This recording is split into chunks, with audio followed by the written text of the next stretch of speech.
जैसे ही वो अपनी आंखें खोलता है उसे सामने एक लड़की दिखती है। वैसे लड़की से पहले उसे बहुत कुछ और दिखता है। वो लड़की उसे कॉन्ग्रेचुलेशन करती है और उससे कहती है कि तुम रिइंकार्नेशन के लिए सिलेक्ट हुए हो। ये देख के वो समझ जाता है कि वो अपने रूम में पड़े पड़े ही मर चुका है। वो गॉडेस उससे कहती है कि जिस दुनिया में तुम जा रहे हो वहाँ मैजिक ही सब कुछ है, इसलिए मैं तुम्हारी स्किल्स बहुत ही ज्यादा ओवर पावर कर रही हूँ, जिस वजह से तुम्हारा जीवन बहुत आसानी से कटेगा। ये सुनकर वो सोच रहा होता है कि अगर सच में मेरा दूसरा जन्म होने वाला है तो इस बार मैं अच्छे से और शांति से जीना चाहूंगा। जिसके बाद गॉडेस उसे रीइंकार्नेट कर देती है और उसका जन्म हो जाता है। और उसके पापा जो है वो एक राजा है। उसे देख के किंग बहुत खुश होता है क्योंकि वो उनका इकलौता बेटा है और किंग अभी से उसका मैजिक नापना चाहता है और वो क्रिस्टल बहुत ही ज्यादा चमक रहा होता है। किंग को लगता है कि उसके बेटे का लेवल कम से कम 50 से 60 तो होगा ही, पर जब वो ग्लो करना बंद होता है तो वहाँ लेवल सिर्फ 2 लिखा होता है। तो वो सिर्फ एक ही मैजिक का यूज कर सकता है जो कि है बैरियर मैजिक। ये सुनकर किंग सदमे में आ जाता है। वो सोचने लगता है कि अगर जनता को पता लग गया कि उनका बेटा इतना कमजोर है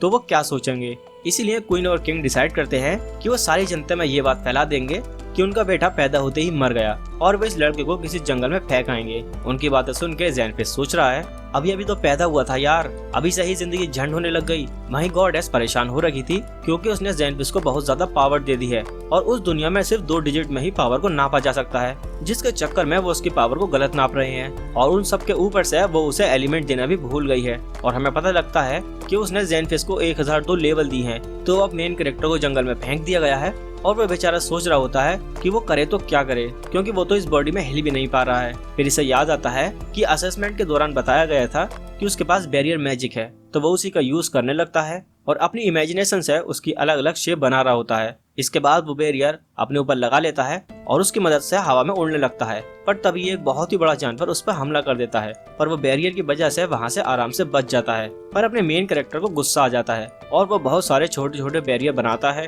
और वुल्फ पे हमला करने लगता है, पर इन चीजों से उसका कुछ भी नहीं बिगड़ता। तो इस बार वो बालक बैरियर्स को पेड़ों पे लगा देता है और उन्हीं से वुल्फ को मारने लगता है। लेकिन इसके बाद भी वो वुल्फ वापस से खड़ी हो जाती है। ये देख के ज़ेनफिश का दिमाग खराब हो जाता है और वो एक बड़ी सी जमीन को ही उड़ा के उसके ऊपर मारने लगता है। वुल्फ घबरा जाती है और कहती है कि रुक जाओ, मैं सरेंडर कर रही हूँ। वो हैरान हो जाता है कि वुल्फ कैसे बात कर पा रही थी। इसके बाद वो वुल्फ उससे माफी मांगती है और कहती है कि मुझे नहीं पता था कि तुम इतने स्ट्रांग हो, आखिर तुम हो कौन। क्योंकि वो बालक था तो वो बोल नहीं पा रहा था, तो वो अपने बैरियर को अपने गले में लगा लेता है और अब वो बात करने लगता है। उसका नाम किंग ने रेनहार्ड रखा था, पर वो उसे अपना नाम हारूटो बताता है और कहता है कि मैं किंगडम में रॉयल फैमिली में पैदा हुआ था, पर मेरा लेवल कम होने की वजह से मुझे यहाँ फेंक दिया गया है। वुल्फ कहती है कि तुम ये क्या कह रहे हो, जहाँ तक मैं देख सकती हूँ कि तुम में तो किसी भी ह्यूमन से ज्यादा मैजिकल पावर है। एक सेकंड, कहीं तुम डीमन किंग तो नहीं। हारूटो सोचता है कि उसकी जिंदगी तो झंड थी पिछली लाइफ में, पर वो उसे ये नहीं बताना चाहता और कहता है कि हाँ मैं डीमन किंग ही हूँ। ये सुनकर वुल्फ डर जाती है और कहती है कि मैं हार मानती हूँ, तुम मुझे मार दो। पर हारूटो कहता है कि नहीं नहीं, मैं ऐसा नहीं करूंगा जब तक कि तुम मुझे नुकसान न पहुंचाओगे। तो वो कहती है कि मैं फ्लेम्स फेरेर कसम खाती हूँ कि मैं ऐसा दोबारा नहीं करूंगी। इसके बाद हारूटो वहाँ से जाने लगता है और कहता है कि फिले हम बाद में मिलते हैं, पर फिले उसे रोकती है और कहती है कि आपने मेरी जान को बख्शा है और मुझे नया नाम भी दिया है, इस वजह से हमारे बीच एक कॉन्ट्रैक्ट बन गया है और आप मेरे मास्टर हैं। हारूटो कहता है कि मैं तुम्हारे साथ कॉन्ट्रैक्ट नहीं बना रहा था, लेकिन तभी अचानक से वो जमीन पर गिर जाता है। फिले के पूछने के बाद वो बताता है कि मैं बच्चा हूँ यार, दूध पीना है। फिले कहती है कि मैं करती हूँ कुछ इंतजाम, और वो अपने मैजिक से ट्रांसफॉर्म होकर ह्यूमन फॉर्म में आ जाती है। पर क्योंकि वो बिना कपड़ों के थी, फिले उसे देखकर शर्मा जाता है और अपने बैरियर मैजिक से उसे कपड़े पहना देता है। तो वो वहीं फिले उससे माफी मांगती है क्योंकि वो मिल्क प्रोड्यूस नहीं कर सकती थी। इसके बाद फिले नोटिस करती है कि कोई उनकी तरफ बढ़ रहा है। हारूटो उसके साथ एक बैरियर कनेक्ट कर देता है जिससे कि वो एक दूसरे से बात कर पाएंगे। इसके बाद वहाँ एक बंदा आ जाता है और कहता है कि मैं उस बच्चे को लेने आया हूँ, जिसके लिए फिले मना कर देती है। वो बंदा कहता है कि तुम्हारे पास क्या हक है मुझे मना करने का। जिसके बाद फिले बताती है कि अब ये उसका मास्टर है, यानी इसके ऊपर उसका हक है। पर वो बंदा कहता है कि ये मेरे एक रिलेटिव का बेटा है और मैं इसे बचाने आया हूँ, और वो साथ में दूध भी लाया था।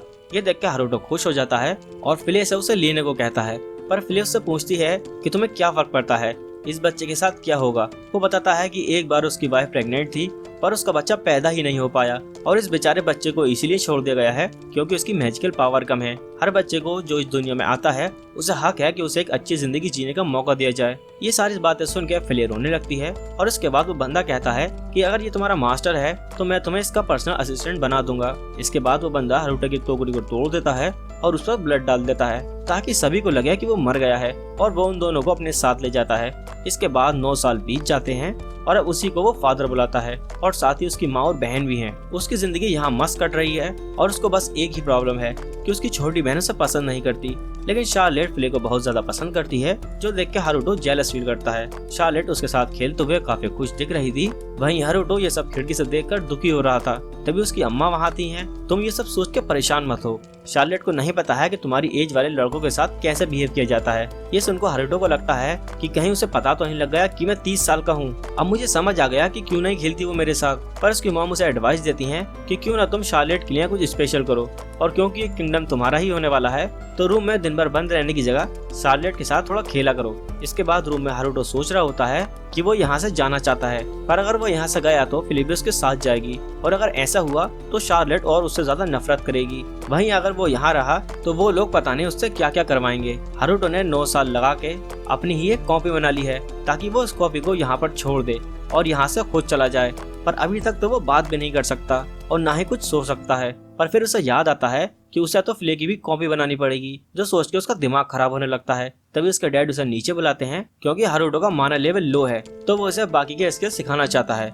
इसके बाद वो दोनों तलवारबाजी शुरू कर देते हैं और हारुटो मन में सोच रहा होता है कि मेरे डैड तो एक वॉरियर हैं, मैं उन पे एक भी हिट कैसे लैंड कर सकता हूँ। और वो खुद को चोट से बचाने के लिए अपने ऊपर बैरियर लगा देता है और सीधा उन पर हमला कर देता है, जिसको कि उसके डैड आराम से डॉज कर देते हैं। पर हारुटो की तलवार टूट जाती है और नीचे गड्ढा हो जाता है।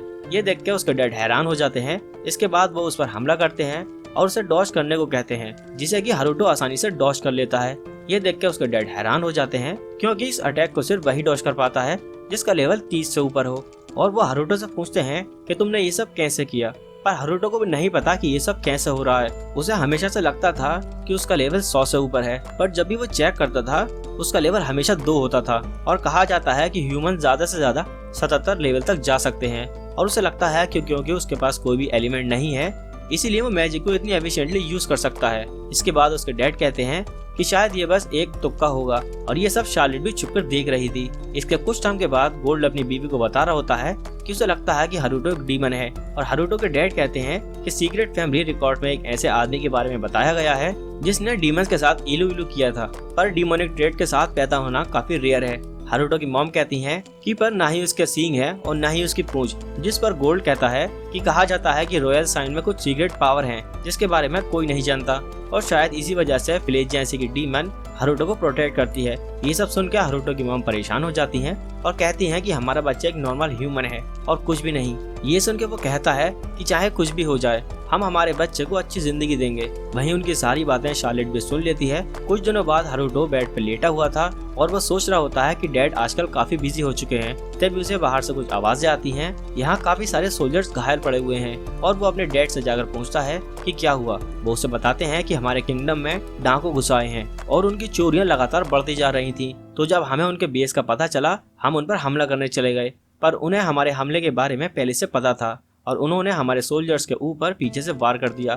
हारुटो के डैड काफी मायूस हो चुके थे क्योंकि उन्हें लगता है कि उनकी लापरवाही की वजह से ही उनके काफी सारे सोल्जर्स की जान चली गई। तभी वहाँ फ्ले आ जाती है और वे मजाक उड़ाने लगती है उन सभी का और कहती है कि तुम चोरों से हार गए। लेकिन ये बात सुनकर हारुटो को गुस्सा आ जाता है और वो फ्ले को अपना मुंह बंद रखने को कहता है, जिसके बाद हारुटो वहाँ से जाने लगता है। लेकिन जाते जाते ही वो सभी के ऊपर अपने बैरियर्स लगा रहा था और उसकी मदद से सभी को हील कर देता है और बड़ी ही जल्दी वो सभी सोल्जर्स की चोटें ठीक हो जाती हैं। ये सब देख के गोल्ड काफी हैरान हो जाता है और उसे भी समझ नहीं आ रहा था कि आखिर यहाँ पर क्या हो रहा है। रात को भी फ्ले हारुटो के रूम के बाहर ही थी, तो वो दरवाजा खोलता है और उससे पूछता है कि क्या हुआ, पर फ्ले कोई जवाब नहीं देती। और फिर हारुटो को याद आता है कि उसने ही उसको अपना मुंह बंद रखने को कहा था और कहता है कि मुझे माफ करना, उस वक्त मैं गुस्से में आ गया था, अब तुम बोल सकती हो। जिसके बाद फिलिप भी उससे माफी मांगती है।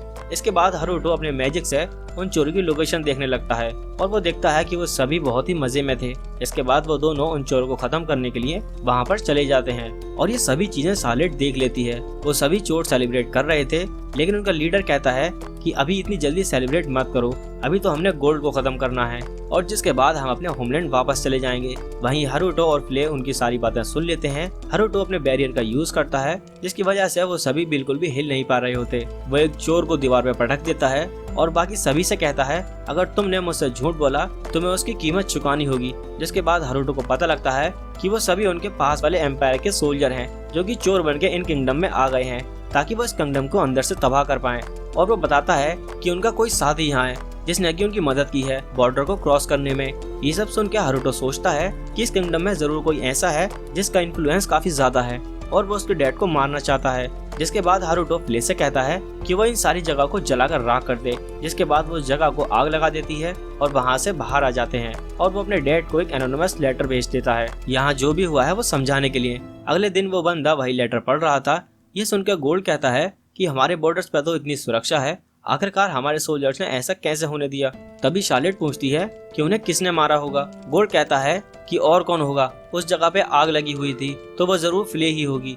ये सुन के फ्ले वहाँ से जाने लगती है और वो याद करती है कि उसने रात को फ्ले और हारुतो को वहाँ से जाते हुए देखा था और उससे पूछती है कि क्या 2 हारुतो हैं। फ्ले उससे कहती है कि तुम स्टूडियो से गिर गई थी क्या। शार्लेट बताती है कि उसने फ्ले और हारुतो को बाहर उड़ते हुए देखा था, पर ऐसा तो इम्पॉसिबल है क्योंकि हारुतो के पास तो माना ही नहीं है। और जब वो हारुतो के रूम में गई थी तो उसने हारुतो को सोता हुआ देखा था, लेकिन वो उसका डरावना ऑरा नहीं सेंस कर पा रही थी। फ्ले कहती है कि जो तुमने सेंस किया था वो लॉर्ड हारुतो का अपना माना था। जन्म से ही उनके पास बहुत सारी शक्तियां हैं जो कि ह्यूमन लिमिट से बहुत ज्यादा हैं, इतनी ज्यादा कि मेरा जैसा डीमन भी उनके सामने कुछ भी नहीं है। शार्लेट उससे पूछती है तो क्या तुम्हें पता है कि हारुतो असलियत में है क्या। फ्ले कहती है कि हाँ, पर मैं वो तुम्हें नहीं बता सकती।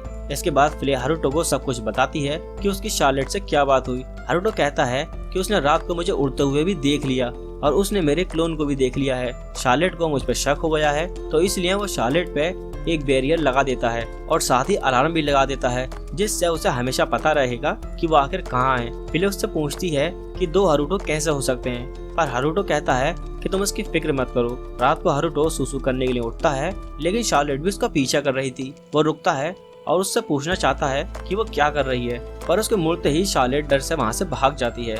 इसके बाद हम देखते हैं कि काफी दिन तक शार्लेट उस पर नजर रखे हुए थी। ऐसे ही 1 हफ्ता बीत जाता है और हारुतो को पता लगता है कि उसकी मॉम और शार्लेट एक ट्रिप पर जा रहे हैं, पर हारुतो को डर था कि एम्पायर में कोई उसकी मॉम और बहन पर हमला न कर दे, तो इसलिए वो उन पर नजर रख रहा था। तभी वो अलार्म बज जाता है जो कि उसने शार्लेट पर लगाया था और हम देखते हैं कि उनके ऊपर कुछ गुंडों ने हमला कर दिया है और वो उनके सभी गार्ड्स को मार देता है। और हारुतो की मॉम, जिसका नाम नटालिया है, वो सोचने लगती है कि आखिर इंपीरियल सोल्जर यहाँ पर क्या कर रहे हैं। वो उस पर अपने मैजिक से हमला करने लगता है। वो उनके अटैक को रोकने की कोशिश करती है पर अपनी बेटी को बचाने के दौरान एक हमले में वो घायल हो जाती है।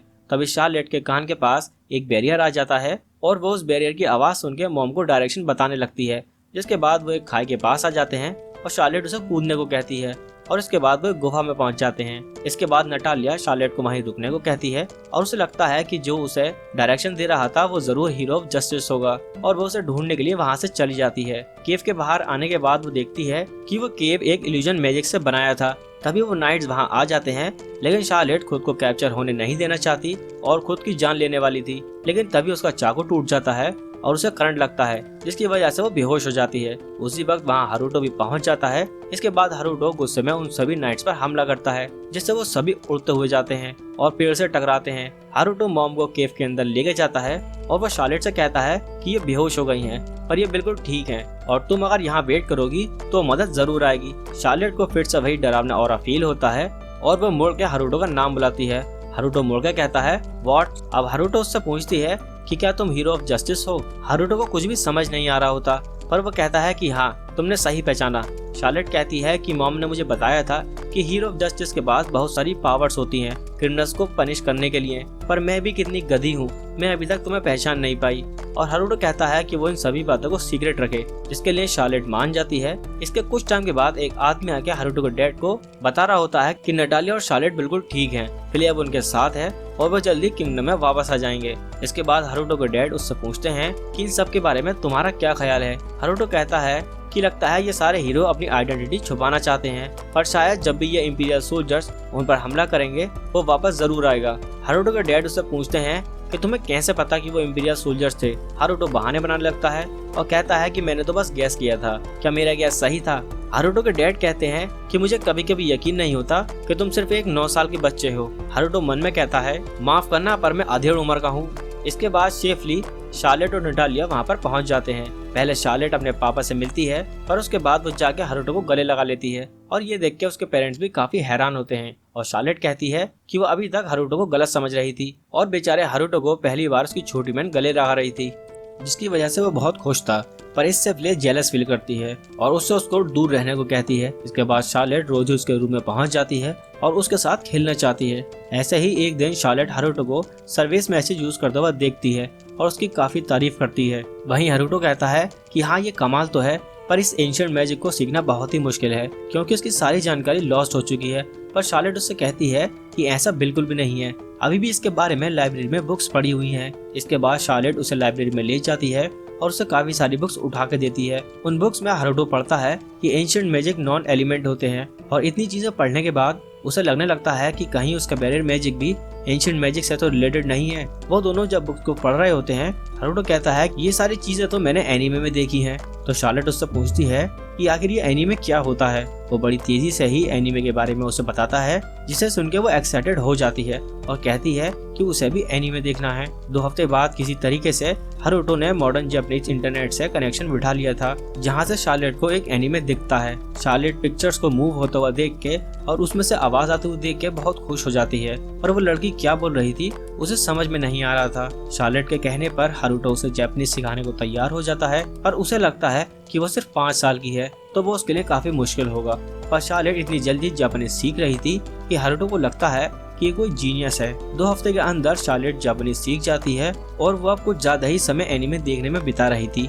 हारुतो को लगता है कि किसी बच्चे के लिए इतना ज्यादा एनीमे देखना ठीक नहीं होगा, तो शार्लेट को रोकने के लिए उसे स्ट्रिक्ट होना ही होगा। अब जब शार्लेट अगला एपिसोड देखने जा रही होती है, वो उसे रोक देता है और कहता है कि तुम एक दिन में बस 3 घंटे ही देख सकती हो, ये बच्चों के लिए हेल्दी नहीं है। पर शार्लेट कहती है कि मैं तो बिल्कुल ठीक हूँ, लेकिन हारुतो मना कर देता है। इसके कुछ दिन के बाद हारुतो के डैड सोल्जर्स के साथ चोरों को मारने के लिए निकल पड़ते हैं, पर शार्लेट अपने फादर के लिए परेशान है और वो हारुतो से कहती है कि वो जाके उनकी मदद करे। हारुतो मान जाता है और जैसे एनीमे में हीरो होते हैं, शार्लेट उसे वैसे ही ट्रांसफॉर्म होने को कहती है। हारुतो को फिर से मानना ही पड़ता है और वो ट्रांसफॉर्म हो जाता है।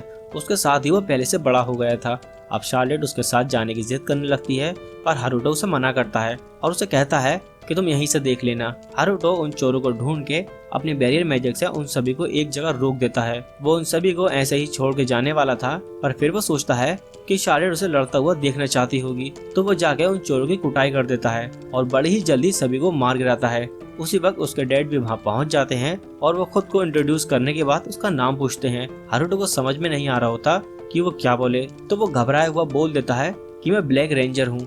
ये सुनकर गोल्ड मनी मन कहता है कि ये कैसा बेतुका नाम है और उससे पूछता है कि क्या तुम वही हो जिसने मेरी वाइफ और मेरी बेटी की जान बचाई थी। हारुतो कहता है कि मुझे याद नहीं। गोल्ड उससे पूछता है कि क्या तुम मुझे बता सकते हो कि तुम्हारा आखिर मकसद क्या है। हारुतो एक पोज देके कहता है कि मेरी जिंदगी में एक ही मकसद है और वो है जस्टिस। मैं इस पूरी दुनिया में अमन और चैन कायम करने आया हूँ। ऐसा बोलते हुए उसे शर्म भी आ रही होती है और वो तुरंत वहाँ से भाग जाता है। जब वो घर आता है उसकी हालत बहुत खराब थी, पर शार्लेट को बहुत मजा आया था और उससे पूछती है कि तुम दोबारा कब जाओगे। हारुतो मन में ही सोचता है कि अब मुझे ये बार बार करना पड़ेगा और शर्त की वजह से हारुतो बार बार पावर रेंजर बन के गुंडों से लड़ने जाता है और ब्लैक नाइट के नाम से वो फेमस हो जाता है। इसके कुछ दिनों के बाद हारुतो ने फाइनली अपनी कॉपी को बोलना और चलने लायक बना लिया था। ये कुछ शब्द बोल सकता था जो कि हारुतो ने इसमें प्रोग्राम किए थे और इसने काफी सारी बुक्स भी पढ़ के अपना दिमाग पकाया था, जिसके बाद वो थक हार के सो जाता है। तभी शार्लेट उठ जाती है और कहती है कि दो हारुतो, इसमें से मेरा वाला कौन सा है। हारुतो कहता है कि इसमें से तुम्हारा कोई भी नहीं है। तभी हारुतो की मॉम उसे बुलाने लगती है।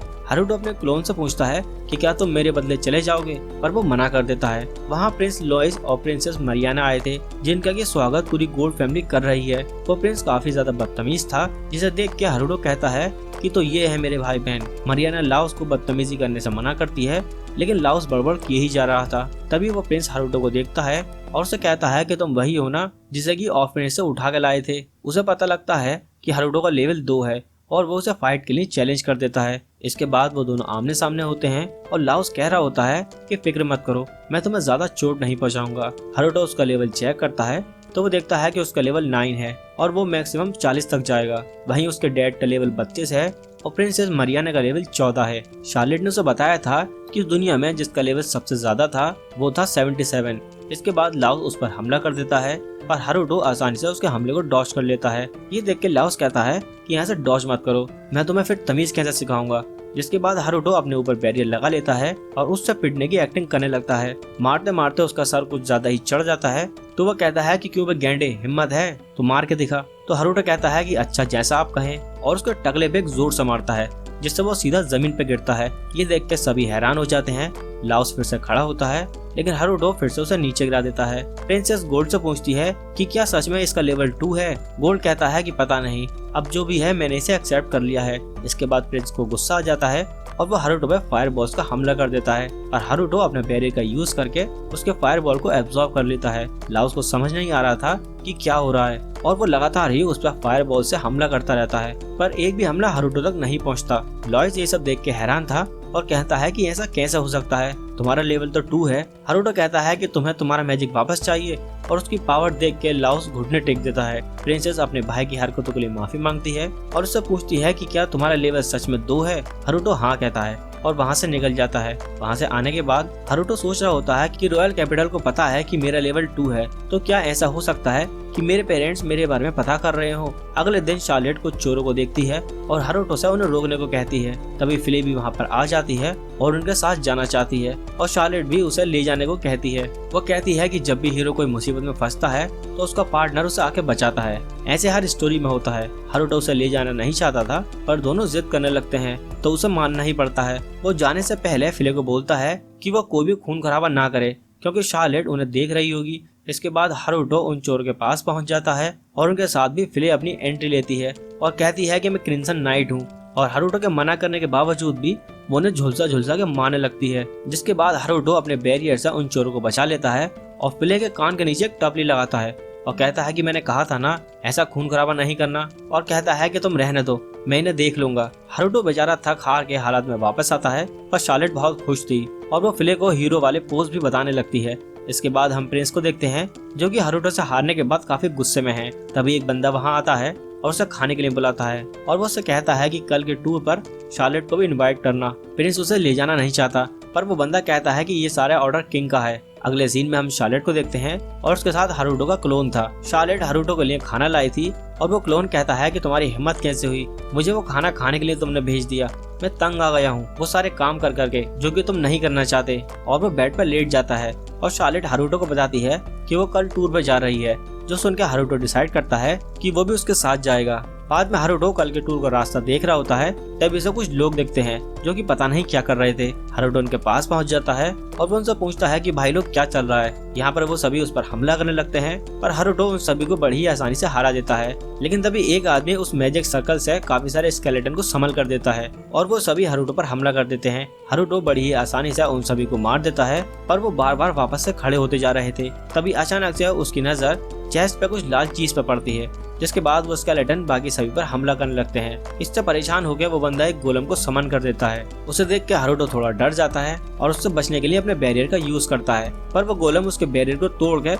उसे पंच मार देता है। जिसके बाद हारुतो उसके सभी हमले को डॉज करता रहता है और उसके सेंटर में उसे कुछ रेड सी चीज दिखती है और वो अपने बैरियर से उस सेंटर पर हमला कर देता है। इसके बाद वो गोलम भी उन्हीं सब पे उल्टा हमला करने लगता है। जिसके बाद हारुतो उन सभी को बांध देता है। हारुतो उनके लीडर से पूछता है कि तुम कौन हो और यहाँ क्या करने आए हो, पर वो कोई जवाब नहीं देता। जिसके बाद वो उसके सारे साथियों को एक बड़े से गड्ढे में फेंकवा देता है और कहता है कि या तो तुम मेरे सवालों का जवाब दोगे या मैं तुम्हें यहाँ पर जिंदा ही गाड़ दूंगा। जिसके बाद वो बताता है कि वो क्वीन के सीनियर यूनिट में से एक हैं और इसे ऑर्डर दिया गया था कि वो कल के टूर के दौरान हमला करे। वो उससे पूछता है कि तुम आखिर हमला क्यों करना चाहते थे, तो वो बंदा बताता है कि हमारा गोल शार्लेट को मारना है। ये सुनकर हारुतो शॉक हो जाता है और उससे पूछता है कि क्या आखिर वो शार्लेट को क्यों मारना चाहते हैं। वो बंदा बताता है कि जो शार्लेट का मैजिक पावर है वो एक दिन क्वीन से भी ज्यादा हो जाएगा, जिसकी वजह से किंगडम 2 हिस्सों में बढ़ सकता है। पहले हमने इंपीरियल सोल्जर्स का यूज किया था शार्लेट को मारने के लिए, पर क्योंकि वो फेल हो गए तो हमें भेजा गया। हारुतो समझ जाता है कि ये सब कुछ उसी क्वीन ने किया है जिसने कि उसे बचपन में अकेला जंगल में छुड़वा दिया था। ये सब सोच के हारुतो को गुस्सा आ रहा होता है, जिसकी वजह से वो गोलम भी आउट ऑफ कंट्रोल हो जाता है और वो उस बंदे को पकड़ के इधर उधर घुमा रहा होता है। हारुतो सोचता है कि मैं जिनसे भी प्यार करता हूँ मैं किसी को भी उसको खुद से अलग नहीं करने दूंगा, चाहे वो मेरी अपनी बायोलॉजिकल माँ ही क्यों ना हो। अगले दिन वो सभी टूर पर निकल चुके हैं। वहीं शार्लेट लाओस से कह रही होती है कि आप दुखी मत हो कि आप हारुतो से हार गए, आपकी तो किस्मत अच्छी है कि आपको हारुतो से लड़ने का मौका मिला, वैसे भी आप हारुतो को कभी हरा नहीं सकते। ये बात सुनकर प्रिंस को और ज्यादा गुस्सा आ जाता है और वो अपना सारा गुस्सा हारुतो पर निकाल रहा होता है और वो उससे पूछता है कि क्या तुम कोई रिटर्न डीमन तो नहीं हो। हारुतो पूछता है कि ये क्या होता है। शार्लेट बताती है कि जब कोई डीमन ह्यूमन से शादी करता है तो उसके डिसेंडेंट्स में से रियली डीमन सन्स के ट्रेड आ सकते हैं। पर फिर वो दोनों बात करने लगते हैं कि ना तो कोई उसके सींग है और तो उसके कान भी नॉर्मल हैं।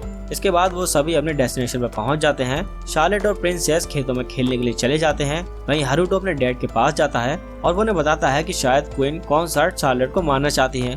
उसका फादर बताता है कि पिछली रात मुझे ब्लैक नाइट की तरफ से एक और लेटर मिला। जब मैंने उसमें लिखी हुई डेस्टिनेशन फॉलो की तो मुझे क्वीन के कुछ मैजिशियंस मिले जो कि बेहोश पड़े थे। मुझे पता था कि वो मुझे दुश्मन समझती है, पर मैंने कभी नहीं सोचा था कि वो शार्लेट की जान के पीछे पड़ेगी और हम उसके खिलाफ कुछ भी नहीं कर सकते। हारुतो कहता है कि काश वो एक दिन गायब हो जाए, और उसके डैड कहते हैं कि अगर ऐसा हुआ तो रॉयल कैपिटल में तबाही मच जाएगी, क्योंकि किंग जिल्स ने अपनी अथॉरिटी पहले ही खो दी, जिसकी वजह से काफी सारे नोबल्स ने उसकी पोजीशन छीनने की कोशिश की, पर क्वीन के होते हुए वो ऐसा नहीं कर पाए। इसका मतलब अगर क्वीन की मौत हो जाती है तो किंगडम में सिविल वॉर शुरू हो जाएगी।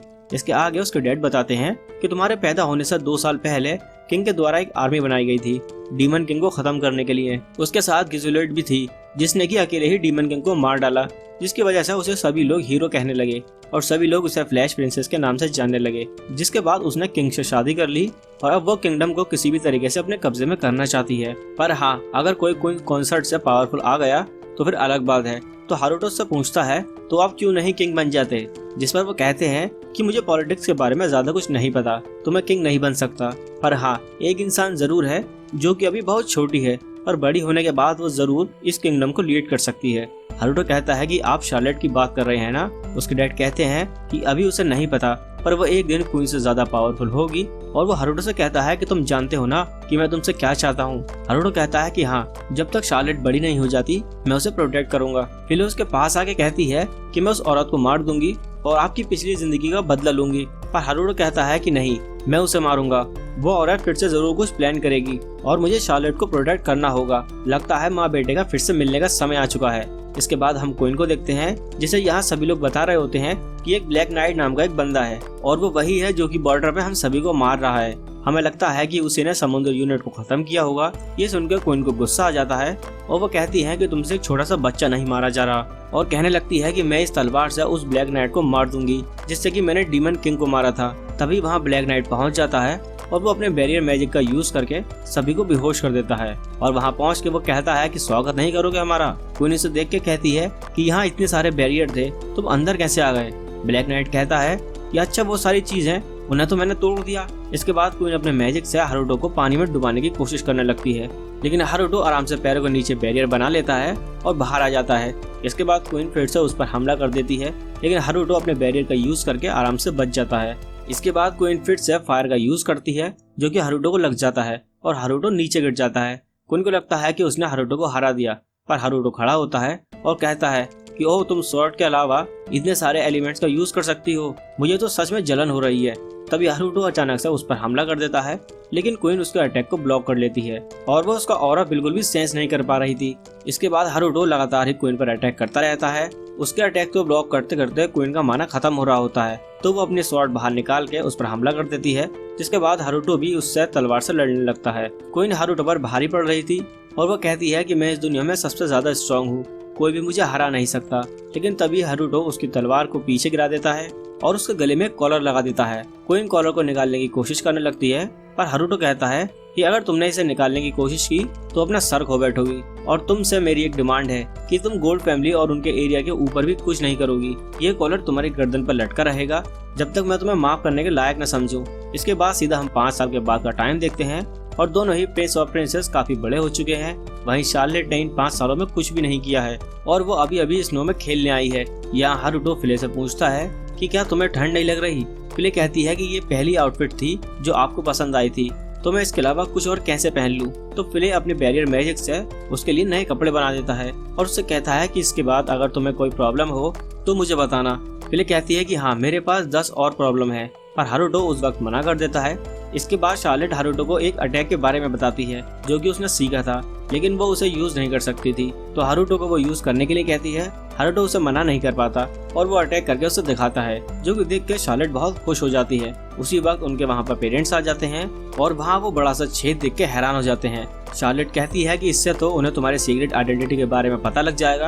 तो हारुतो अपने मैजिक का यूज करके वहाँ ब्लैक नाइट बना देता है और कहता है कि इसकी करामात है, ये यहाँ से गुजर रहा था और शार्लेट के कहने पर इसने एक अटैक करके दिखा दिया। इसके बाद हारुतो अपने डैड से बात कर रहा होता है। वो दोनों बात कर रहे होते हैं कि काफी सालों से प्रिंसेस ने उनके खिलाफ कुछ भी नहीं किया, यहाँ तक कि उसने पब्लिक के लिए आना भी बंद कर दिया है। सुनने में आया है कि वो एक कॉलर पहनने लगी है। शुरू में सबको लगा कि वो एक फैशन के तौर पर है, पर धीरे धीरे अब सभी को लगने लगा है कि उसने एक गलती से पहन लिया और अब उसे उतार नहीं पा रही। इन सब के बाद हारुतो सोचता है कि अब मैं शांति से अपनी जिंदगी जी पाऊंगा और अपने रूम की तरफ जाने लगता है। लेकिन तभी उसके डैड कहते हैं कि इस स्प्रिंग से तुम रॉयल कैपिटल में स्कूल ज्वाइन करोगे। लेकिन ये सुनकर हारुतो बिल्कुल खुश नहीं होता, क्योंकि पिछली जिंदगी में उसे स्कूल से भी ज्यादा खतरनाक नफरत थी और स्कूल जाने के बारे में सोच के ही उसे सदमा लग जाता है और वो सोचने लगता है कि मैं अपने रूम में ही छुप जाऊंगा और कभी भी बाहर नहीं आऊंगा। इसके बाद हारुतो को डैड से कह रहे होते हैं स्कूल जाने के लिए, पर हारुतो मना कर देता है, जिसके बाद वो उसे किंग के द्वारा लिखा हुआ रिकमेंडेशन लेटर दिखाता है। हारुतो को समझ नहीं आ रहा होता कि आखिर क्वीन क्यों चाहती है कि वह स्कूल को अटेंड करे।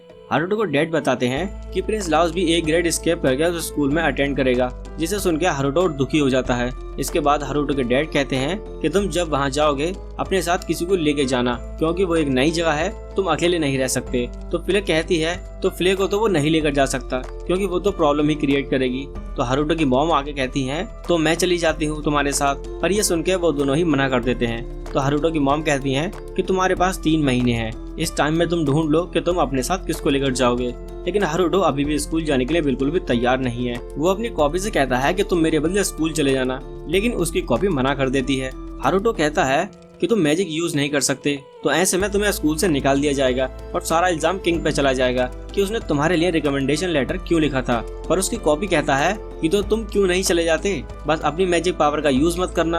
पर हारुतो कहता है कि अगर मेरा वहाँ किसी से पंगा हो गया तो मुझे बैरियर मैजिक यूज करना पड़ेगा। जिस पर कॉपी कहता है तो क्या मैं वहाँ जाके बच्चों से पिट जाऊँ कि अगर तुम्हें कुछ हो गया तो मेरे पास रिप्लेसमेंट है, कि तुमने कितने हारुतो बना रखे हैं। पर हारुतो कहता है कि मैं तो मजाक कर रहा था, शार्लेट ने मुझे कभी दूसरी कॉपी बनाने ही नहीं दी। इसके बाद उसकी कॉपी नौटंकी करने लगती है। जिसके बाद हारुतो कहता है कि मैं तुम्हें बैरियर मैजिक से प्रोटेक्ट करूंगा, पर तुम्हें इस मिशन पे तो जाना ही होगा।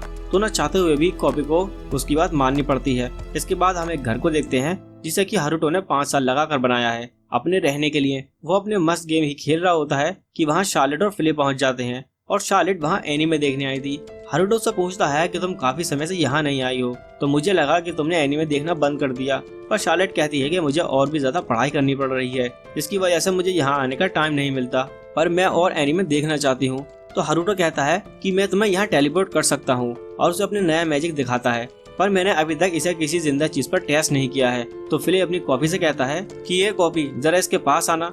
कॉपी कहता है कि तुम्हें क्या लगा, मुझे कुछ समझ नहीं आएगा, तुम क्यों नहीं आगे आ जाते। हारुतो को ये सुनकर गुस्सा आ जाता है। तो कॉपी कहता है कि क्या हुआ, तुम्हें डर लग रहा है कि कहीं तुम डायमेंशन में फंस न जाओ। अब फिले को गुस्सा आ जाता है, वो जल्दी से उधर जाती है और उसे उठा के इधर पटक देती है। तो इस तरह से इन्हें पता चल जाता है कि ये मैजिक इंसानों के लिए सेफ है। तो हारुतो सीधा एक गेट पे ही अपने टेलीपोर्टेशन मैजिक को लगा देता है, जो कि सीधा उन्हें क्लास के अंदर पहुंचा देगा। इसके बाद हम देखते हैं कि वो तीनों उसी रूम में हैं। तभी हारुतो कहता है अरे हाँ, मुझे तो अटेंडेंट ढूंढना है। ये सुनकर शार्लेट उससे पूछती है तुमने क्या ढूंढना था, पर हारुतो कहता है कि नहीं कुछ भी नहीं, मैं थोड़ी देर वॉक करके आता हूँ। इसके बाद हारुतो एक विलेज में पहुंच जाता है जहाँ के सारे लोग स्केलेटन थे। ये वही स्केलेटन है जिन्हें कि हारुतो ने 5 साल पहले मारा था। ये सभी हारुतो का स्वागत करते हैं। हारुतो ने जब इन्हें हराया था ये सभी इसको फॉलो करने लगे, जिसकी वजह से हारुतो ने उन्हें ये जमीन दे दी रहने के लिए। तभी हारुतो के पास एक स्केलेटन आता है जिसका नाम उसने जॉनी रखा था और वो उन्हें उन मॉन्स्टर्स के बारे में बताता है जिनके पास कोई जगह नहीं थी रहने के लिए, तो अब वो वहीं रहने लगे, यानी उनका विलेज पहले से काफी ज्यादा बड़ा हो चुका है। तभी जॉनी कहता है कि क्या आप बाकी के डिस्ट्रिक्ट्स में भी देखना चाहेंगे। इसके बाद वो उस जगह पे लेके जाता है जहाँ की वो खेती करते हैं और वो ये देख के कहता है कि उन्होंने कितनी सारी सब्जियां उगाई हैं और इसको लेके वो बहुत ज्यादा खुश है। हारुतो सोचता है कि ये लोग तो सब खा नहीं सकते, तो लगता है इन्होंने इन मॉन्स्टर्स के लिए उगाया है, ये कितने अच्छे हैं। इसके बाद जॉनी उसे काफी सारे अलग अलग चीजें दिखाता है और वो बड़बड़ किए जा रहा था। तभी हारुतो उसे अपने अटेंडेंट बनाने के बारे में सोचता है। उसे बस किसी तरह से उसे ह्यूमन जैसा दिखाना होगा और उसका काम बन जाएगा। पर लेकिन वो अभी भी बड़बड़ किए जा रहा था। तो हारुतो सोचता है कि अगर मैं इतनी सारी बातें रोज सुनूंगा तो मैं मर ही जाऊंगा, इसके बाद हारुतो नदी के किनारे आकर बैठा हुआ था, जहाँ की वहीं बड़ा सा गोलम आ जाता है। हारुतो कहता है कि हाँ, मैं तो तुम्हें भूल ही गया कि तुम भी यही हो। इसका नाम हारुतो ने गीगा रखा था। वो हारुतो को एक फूल देता है और शर्माने लगता है। उसकी आवाज सुन के हारुतो को पता लग जाता है कि वो एक फीमेल है। उसे देख के हारुतो सोचने लगता है कि ये काफी अच्छी है और अटेंडेंट भी बन सकती है, पर ये कुछ ज्यादा ही बड़ी है। इसके बाद हारुतो थक हार के घर वापस आ जाता है। यहाँ फिले उससे पूछती है, आप अटेंडेंट के बारे में क्या बोल रहे थे? हारुतो चिल्लाता है कि इसका तुमसे कोई लेना देना नहीं है। वो बेचारी फिलो को रोता हुआ छोड़ के वहाँ से चला जाता है। अगले दिन शार्लेट हारुतो के पास आती है और कहती है कि मैंने ब्लैक नाइट के लिए एक नया नाम सोचा है, शोबा। वो उसे बताती है कि उसने ये इंटरनेट पे पढ़ा है, ये गॉड है जो कि क्रिएशन और डिक्रिएशन करता है, और उसे लगता है कि ये नाम हारुतो के लिए परफेक्ट होगा। इसके बाद हम एक नई जगह को देखते हैं, जहाँ के कुछ लोग एक बड़े से ड्रैगन को मार रहे थे, लेकिन वो ड्रैगन वहाँ से बच के भाग जाता है। लेकिन तूफान की वजह से वो नीचे गिर जाता है और उसकी चोट और भी ज्यादा गहरी हो जाती है। इसके बाद हारुतो को डैड उसे बचा रहे होते हैं कि एक बड़ा सा नीला ड्रैगन उसके बॉर्डर पर देखा गया है। वो ड्रैगन यहाँ भी आ सकता है और बहुत तबाही मचा सकता है, और वो फिले को इसे हैंडल करने को कहती हैं। और फिले कहती है कि मैं बस लॉर्ड हारुतो के लिए काम करती हूँ। तो हारुतो कहता है कि ठीक है, ये मेरा ऑर्डर है फिर। लेकिन फिले मुंह बनाने लगती है। हारुतो से पूछता है कि क्या हुआ। फिले कहती है कि इतना बड़ा ड्रैगन तो काफी सालों पहले जन्मा होगा, लेकिन मैं किसी ब्लू ड्रैगन को नहीं जानती। इसका मतलब है जब ह्यूमंस और डीमंस की लड़ाई हो रही थी तो ड्रैगन डर के मारे माउंटेन्स पर छुप गया होगा, इसीलिए मैं उस डरपोक ड्रैगन को बचाना नहीं चाहती। इसके बाद हारुतो अपने डैड से कहता है कि हमें इसे बचाने के लिए कुछ टाइम चाहिए, और वो उस रूम के बाहर आ जाता है। वहीं गेट के बाहर शार्लेट को देख के हारुतो कहता है कि ऐसे तुम्हें दूसरों की बातें नहीं सुननी चाहिए। शार्लेट कहती है कि वो ऐसा दोबारा नहीं करेगी, और फिले से पूछती है कि क्या तुम सच में उस ड्रैगन को नहीं बचाओगी। हारुतो भी ऐसा ही कहता है, जिसके बाद फिले भी मान जाती है। नेक्स्ट सीन में ये दोनों ड्रैगन के पास जाते हैं और देखते हैं कि ड्रैगन की हालत काफी बुरी हो चुकी है। लेकिन तभी कुछ एडवेंचरर्स उसे मारने के लिए आगे बढ़ने लगते हैं, लेकिन तभी वो दोनों वहाँ पर पहुँच के उन्हें रोक देते हैं और हारुतो उस ड्रैगन को हील करने लगता है। जिसके बाद वो दोनों मिलकर सभी एडवेंचरर्स को कूट देते हैं। वो ड्रैगन ठीक होकर खड़ा हो जाता है। हारुतो अपना इंट्रोडक्शन दे रहा होता है कि वो ड्रैगन उसे जमा देता है। ये देख के फिले ड्रैगन पे चिल्लाने लगती है। तभी हारुतो उसमें से बाहर आ जाता है और कहता है कि नहीं नहीं, कोई बात नहीं। वो उन्हें एडवेंचरर्स को देख के डर गई होगी। तुम्हें क्या लगता है कि मैं ऐसा करूंगा? एक तो मैंने तुम्हें बचाया और तुमने मुझे ही जमा दिया। तुम्हें शर्म वरम है कि नहीं? तभी वो ड्रैगन हारुतो से कहता है कि क्या तुमने मुझे बचाया? हारुतो डायरेक्टली उसकी आवाज अपने दिमाग में सुन रहा था। हारुतो उस ड्रैगन से पूछता है कि तुम कौन हो, पर वो ड्रैगन हारुतो को इग्नोर कर देती है और फिले से पूछती है कि तुम एक डीमन हो तो ह्यूमन को क्यों फॉलो कर रही हो। वो कहती है कि क्योंकि मेरे मास्टर बहुत ज्यादा ग्रेट हैं, आओ मैं तुम्हें इनके बारे में बताती हूँ।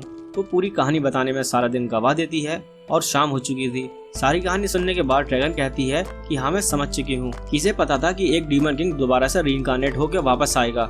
इसके आगे वो कहती है कि मुझे माफ कर दो, मैंने डीमन संघ के साथ लड़ाई नहीं की क्योंकि मुझे लड़ना बिल्कुल भी पसंद नहीं है। और वो उसे बताती है कि वो 300 सालों से पहाड़ों में रह रही थी। ये सुनकर हारुतो एक्साइटेड हो जाता है और पूछता है कि 300 सालों तक तुमने क्या किया। वो ड्रैगन बताती है कि शुरू में तो बस वहाँ पर पड़ी रहती थी, पर एक दिन वहाँ आराम करने के लिए एक एडवेंचरर आया जिससे वहाँ एक बुक गिर गई थी।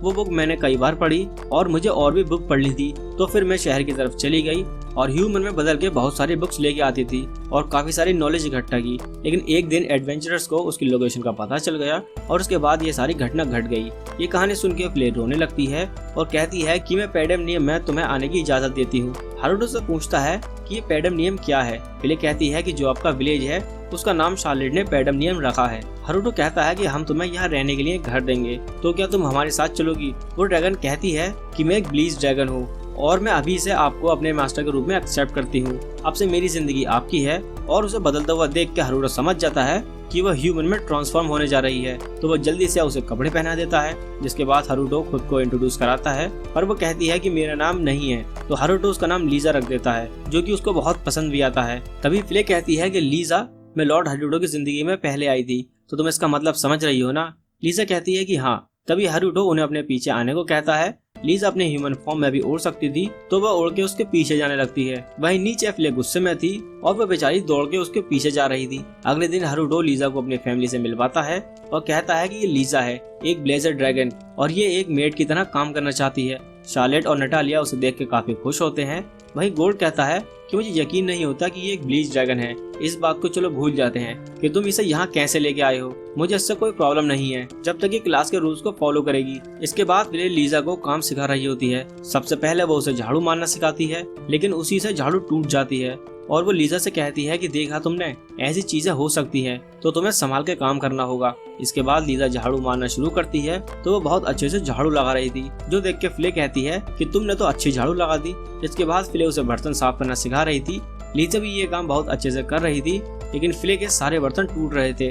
इसके बाद वो उसे खाना बनाना सिखा रही होती है, लेकिन वो खाना भी जला देती है। और जब लीजा खाना बनाती है तो वो खुद बहुत अच्छे से बनाती है और सभी को उसकी तारीफ करता देख के फिले जेलस फील करने लगती है। इसके बाद वो सभी लीजा का बनाया हुआ खाना खाते हैं और उसकी तारीफ करते हैं। लीजा शार्लेट का मुंह पहुंचती है, वहीं फिले दुखी होकर कोने में बैठी हुई है। नटालिया लीजा से पूछती है कि तुम तो सही से सारे काम कितने अच्छे से करती हो, क्या तुम्हें और भी चीजें आती हैं? जिस पे लीजा कहती है कि मुझे बुक्स पढ़ना पसंद है, तो मेरे पास मैजिक की बहुत सारी नॉलेज है। तो नटालिया उससे कहती है तो क्यों ना तुम शार्लेट की पर्सनल मेड बन जाओ। तो इसके बाद लीजा शार्लेट की पर्सनल मेड बन जाती है।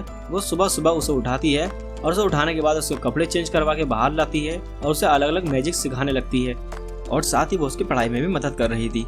इसके बाद हारुतो कहीं जा रहा होता है, तभी शार्लेट उसे रोकती है और कहती है देखो मैंने कितना बड़ा फायर बनाया है। ये देख कर हारुतो भी इम्प्रेस हो जाता है और वो लीजा से पूछता है कि ये तुम पानी का क्या कर रही हो। वो बताती है कि मैं कुछ नहीं, मैं बस कपड़े धो रही हूँ। ये सुनकर हारुतो हैरान हो जाता है कि लीजा उसे मैजिक सिखाते सिखाते भी काम कर सकती है।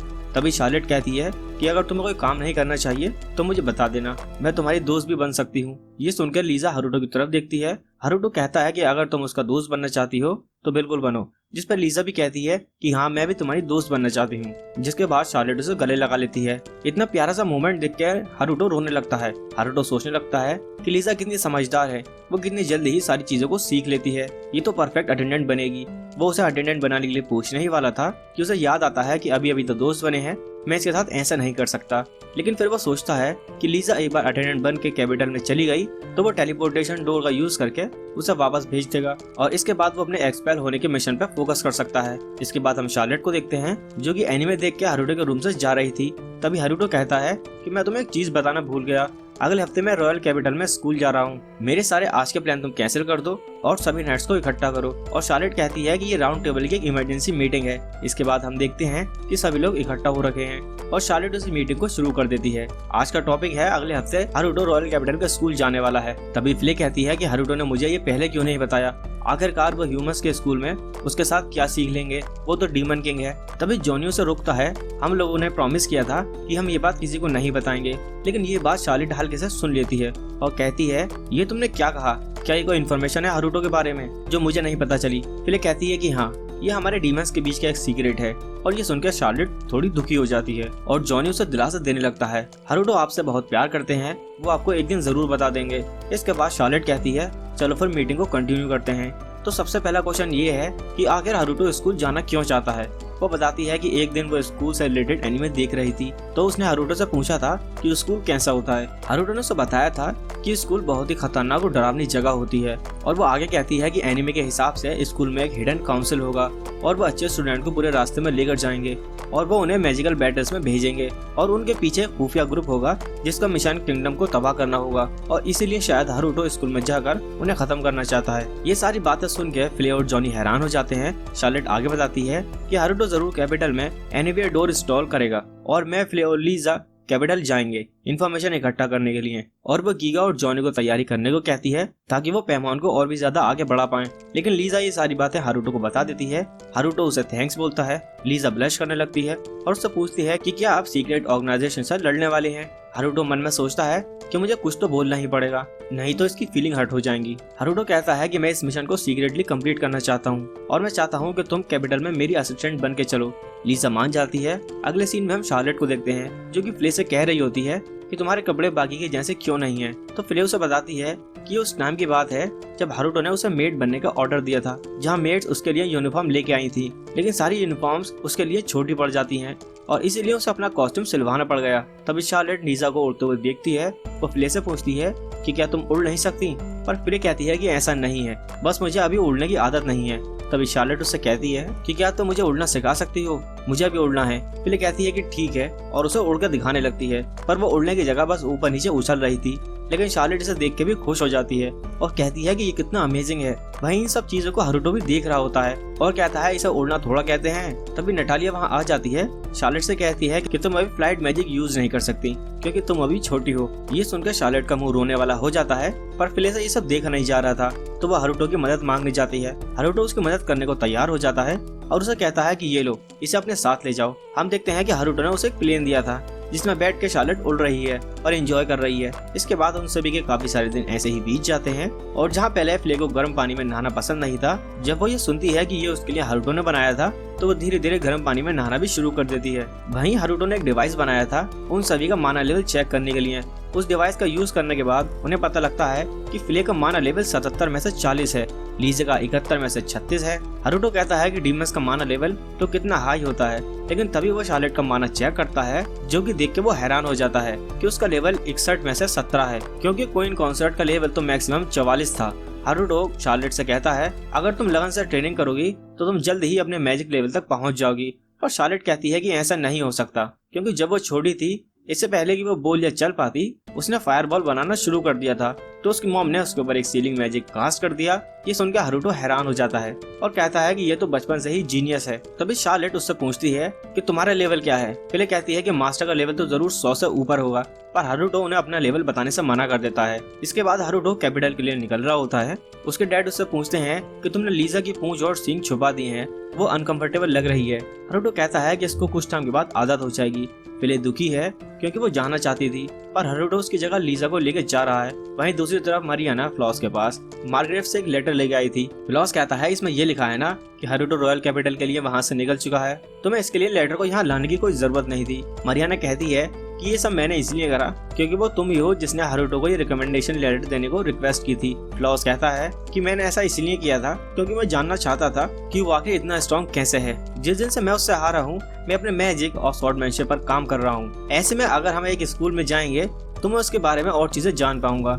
ये सुन के मारियाना कहती है कि जब से तुम उससे हारे हो तुम बदल गए हो, लेकिन अभी भी तुम घमंडी हो। ये सुन के फ्लॉस कहता है कि अच्छा, और मैंने सुना है कि तुम फादर के सामने खड़ी हो गई थी और कह रही थी कि तुम वहाँ से जब तक नहीं हिलोगी जब तक कि तुम्हें रिकमेंडेशन लेटर मिल नहीं जाता। ये सुन के मारियाना शर्मा जाती है और कहती है कि ऐसा कुछ भी नहीं है, मेरे मन में हारुतो के लिए कोई फीलिंग्स नहीं है। मारियाना कहती है कि ऐसा नहीं है, लेकिन फ्लॉस समझ जाता है कि ये सब कुछ ऐसा ही है। इसके बाद फ्लॉस मारियाना से उस कल्ट के बारे में पूछता है जो कि स्कूल में लोगों को इन्फ्लुएंस करने की कोशिश कर रहे हैं। मारियाना बताती है कि एक चर्च ऑफ ल्यूसीफर नाम का ग्रुप है जो कि डीमन की पूजा करते हैं, और सिर्फ स्कूल ही नहीं, उनका इन्फ्लुएंस धीरे धीरे पूरी किंगडम में फैल चुका है। और उससे बड़ी प्रॉब्लम ये है कि वो किंग का रूल हटाना चाहते हैं और काफी सारे एरिस्टोक्रेट उनको फंडिंग दे रहे हैं। फ्लॉस कहता है कि रूमर्स के अकॉर्डिंग मदर ही उनको फंड कर रही हैं। मुझे समझ में नहीं आ रहा कि वो करना क्या चाहती हैं। वो अचानक से ही 5 साल के अंदर चेंज हो गई। आखिरकार हुआ क्या? कहीं ऐसा तो नहीं कि मदर ही फादर को मारना चाहती हैं? तभी वहाँ क्वीन आ जाती है। उसे देख के वो दोनों डर जाते हैं। तभी क्वीन मारियाना का गला पकड़ लेती है और कहती है कि तुम उस स्कॉलर को देख रही थी ना, तुम्हें क्या ये फनी लगता है? फ्लॉस कहता है कि मॉम प्लीज रुक जाओ। क्वीन रुक जाती है और कहती है कि मैं तो बस मजाक कर रही थी। इसके बाद वो फ्लॉस से कहती हैं कि मैंने सुना तुम और गोल्ड का बेटा एक ही साथ स्कूल जाने वाले हो। वो अकेला फील करेगा तो उसके साथ दोस्ती बनाए रखना और उससे ब्लैक नाइट के बारे में सब कुछ पता करना और मुझे आगे बताना। इसके बाद हम हारुतो को देखते हैं जो कि अपने ही उस सीक्रेट रूम में है। शार्लेट उससे कहती है कि क्या तुम्हें अब कैपिटल नहीं चले जाना चाहिए? हमें पता लगता है कि वो कासल से थोड़ी दूर जाने के बाद ही वापस आ गए थे, क्योंकि इसने कुछ दिन पहले ही कैपिटल में डोर इंस्टॉल कर दिया था। तो जिस दिन वो वहाँ पहुँचने वाले थे वो उस दिन बस उस डोर से निकल जाएगा और वो दिन आज ही है। इसके बाद हारुतो और लीजा वहाँ से चले जाते हैं। हारुतो ने उस डोर को कैपिटल से कुछ दूरी पे एक जंगल में छिपाया था, लेकिन कैपिटल अभी भी काफी दूर था। तभी लीजा एक बाइसन को देखती है जो कि एक घोड़ा गाड़ी के पीछे भाग रहा था। तभी हारुतो उसे बचाने के लिए जाने लगता है। उनकी गाड़ी का पहिया टूट जाता है और सभी लोग गिरने लगते हैं, पर हारुतो उन्हें बचा लेता है। तभी एक लड़की सामने आती है और कहती है कि इसे मैं रोकती हूँ, तुम लोग यहाँ से चले जाओ। ये देख के हारुतो सोचता है कि लगता है ये स्ट्रॉन्ग है, मेरी यहाँ कोई जरूरत नहीं पड़ेगी। लेकिन वो बाइसन आराम से उसे उठा के पटक देता है और उस पर फिर से हमला करने जाता है, लेकिन हारुतो आगे उसे बचा लेता है और वो उस लड़की को भी हील कर देता है। तभी वो छोटा बच्चा वहाँ आ जाता है और हारुतो को देख के कहता है कि थैंक यू मिस्टर, आपने तो इस मॉन्स्टर को हरा ही दिया। हारुतो कहता है कि कोई बात नहीं, ये तो मेरा फर्ज था, मैं हूँ हीरो ऑफ जस्टिस। इसके बाद वो उनकी गाड़ी भी ठीक कर देता है। वो लड़की हरुटो के पास आती है और कहती है कि मुझे माफ करना, मेरे पास अभी तुम्हें देने के लिए पैसे नहीं है। और हरुटो कहता है कि इसकी कोई जरूरत नहीं है और कहता है कि मुझे जल्दी से इस बाइसन को उसके ग्रुप के पास ले जाना होगा। वो लड़की ये देख के खुश थी कि वो मॉन्स्टर पर भी दया दिखा रहा था। इसके बाद हरुटो उसे खाना खिलाता है और वापस उसे जंगल में भेज देता है। लीजा हरुटो को बताती है कि वो लड़की कुछ अजीब थी, अगर मैं पास होती तो शायद पता लग जाता। जब वो स्कूल में पहुंचते हैं वहाँ लाइन बहुत लंबी थी और उस लाइन से थका हारा जब वो अंदर जाता है तो उसे पेपर वर्क करना पड़ता है, जिसके बाद उसका दिमाग और ज्यादा खराब हो जाता है। इसके बाद उन्हें अपना रूम मिल जाता है, लेकिन हरुटो की हालत इतनी ज्यादा खराब थी कि वो डोट से अपने घर वापस आ जाता है। वो आते ही सोफे पे पसर जाता है और फिर इसे कुछ खाना बनाने को कहता है, पर शार्लेट कहती है कि हमें कैपिटल में कुछ होटल में खाना चाहिए। फिर कहती है कि पर मैं मास्टर के लिए कुछ बना सकती हूँ। जिसके बाद शार्लेट उसके कान में कुछ कहती है, जिसके बाद वो भी कहती है कि हमें कैपिटल में ही चल के खाना चाहिए। इसके बाद हरुटो भी उसके कान और पूंछ इनविजिबल कर देता है और वो सभी कैपिटल में पहुंच जाते हैं। इसके बाद वो रेस्टोरेंट में जाकर खाना खाते हैं। खाना खाने के बाद शार्लेट एक मैप निकालती है और सभी को एक एक जगह दे देती है। हरुटो से पूछता है कि तुम यहाँ मजे करने आई थी? शार्लेट कहती है कि हाँ, मैं मजे करने ही आई हूँ, पर हमारा मेन मिशन ये है कि हम इस जगह के बारे में और ज्यादा इन्फॉर्मेशन इकट्ठा करना चाहते हैं। हरुटो मन में सोचता है अब अभी के लिए इसे जो कर रही है करने देता हूँ। इसके बाद फिले और लीजा अपनी अपनी डायरेक्शन में चले जाते हैं इन्फॉर्मेशन इकट्ठा करने के लिए। इसके बाद शार्लेट हरुटो का हाथ पकड़ती है और कहती है कि ये एक डेट है, चलो चलते हैं। ये सुनकर हरुटो की धड़कन तेज हो जाती है और वो कहता है कि क्या ये एक डेट है। शायद से शार्लेट को डेट के बारे में एनीमे से पता लगा होगा, पर क्या उसे इसका मतलब पता है? वैसे अगर कोई भी हमें देखेगा तो ये नहीं बता पाएगा कि हम सिबलिंग्स हैं। और मेरी बात करूँ तो ये मेरी पहली डेट होने वाली है। लगता है मेरे पास कोई और चॉइस नहीं है। अगर मेरी बहन यही चाहती है तो चलते हैं, जो वो कहेगी मैं करूंगा। इसके बाद वो कैपिटल में कई जगह घूमते हैं। जिसके बाद शार्लेट एक दुकान पर जाकर रुक जाती है। शार्लेट को वहाँ एक ज्वेलरी पसंद भी आती है। ये देख के वो दुकानदार से कहती है कि मैं इसे खरीद रही हूँ। इसके बाद शाम हो जाती है, जहाँ शार्लेट आगे भाग रही थी, लेकिन तभी वो एक लड़की से टकरा जाती है। वो दोनों एक दूसरे से माफी मांगते हैं और जब हरुटो वहाँ पहुँचता है तो उस लड़की को देख के वो मुंह घुमा लेता है। वो लड़की उसे देख के कहती है कि क्या हम पहले मिल चुके हैं? मुझे तुम्हारा चेहरा तो याद नहीं, लेकिन तुम्हारा जो माना है वो मुझे फैमिलियर लग रहा है। पर हरुटो कहता है कि ऐसा बिल्कुल भी नहीं हो सकता, क्योंकि मेरा माना लेवल सिर्फ 2 है। इसके बाद वो लड़की अपने पार्ट टाइम इंटरव्यू के लिए वहाँ से चली जाती है। शार्लेट भी उसे देख के कह रही होती है कि वो लड़की थोड़ी अजीब है, पता ना मुश्किल है, लेकिन ये कोई आम लड़की नहीं है। हरुटो सोचता है कि आखिर चक्कर क्या है, पर फिर वो सोचता है कि मुझे फालतू की सरदर्दी नहीं लेनी। मैं कल से इंटर्न सेरेमनी वाले दिन तक बस अपने कमरे में ही पड़ा रहने वाला हूँ। इसके बाद हरुटो का क्लोन उसे बता रहा होता है कि एक टीचर ने आके उसे बताया था कि एंट्रेंस से पहले उसे एक प्रोफिशिएंसी टेस्ट देना होगा। हरुटो सोचता है कि अगर वो टेस्ट में गलत आंसर लिखेगा तो एंट्रेंस सेरेमनी से पहले ही वो स्कूल से बाहर निकाल देंगे। तो इसी इरादे से हरुटो टेस्ट देने के लिए जाता है। क्लासरूम में उसे क्वेश्चन पेपर दिया जाता है। हरुटो का प्लान था कि वो सभी सवालों के गलत जवाब लिखेगा, पर जब वो क्वेश्चन पढ़ता है तो उसे सच में कुछ भी जवाब नहीं आता था। तो वो सारे सवालों के नीचे ही मुझे नहीं पता लिखता चला जाता है। तभी उसमें क्वेश्चन होता है बैरियर मैजिक के ऊपर। तो हरुटो सोचता है कि अगर उसने सबके जवाब गलत लिखे तो लोगों को उस पर शक हो जाएगा। तो हरुटो क्योंकि बैरियर मैजिक का यूज कर सकता है तो वो इसके बारे में बहुत ही ज्यादा डिटेल्स में लिख देता है। जिसके बाद लास्ट क्वेश्चन एंशिएंट मैजिक के ऊपर होता है। हरुटो ने लाइब्रेरी में एंशिएंट मैजिक के बारे में बहुत कुछ पढ़ा था और जिसने वो बुक लिखी थी उसके ऑथर का नाम बहुत ही ज्यादा लंबा था और ये सब सोचते सोचते आंसर कुछ ज्यादा ही लंबा लिख देता है। टीचर उसकी शीट ले लेते हैं और वो कहते हैं कि तुम्हारा माना लेवल SS होगा। इसके बाद वो टीचर उसे एक रूम में ले आता है। तभी वहाँ से आवाज आती है, अच्छा काम किया पोलकोस। ये आवाज कहाँ से आ रही है? तभी एक लड़की उसके सामने आती है और कहती है कि नीचे देखो, तुम जरूर हरुटो होगे। और वो अपना नाम टेराटा लूसेनल बताती है। किसने ये नाम रखा है? मुझसे तो बोला भी नहीं जा रहा। मैं स्कूल में एंशिएंट मैजिक रिसर्च करती हूँ। वो लड़की कहती है कि तुम यही सोच रहे हो ना कि एक छोटी सी लड़की प्रोफेसर कैसे बन सकती है? तुम्हारी हिम्मत कैसे हुई ये सोचने की?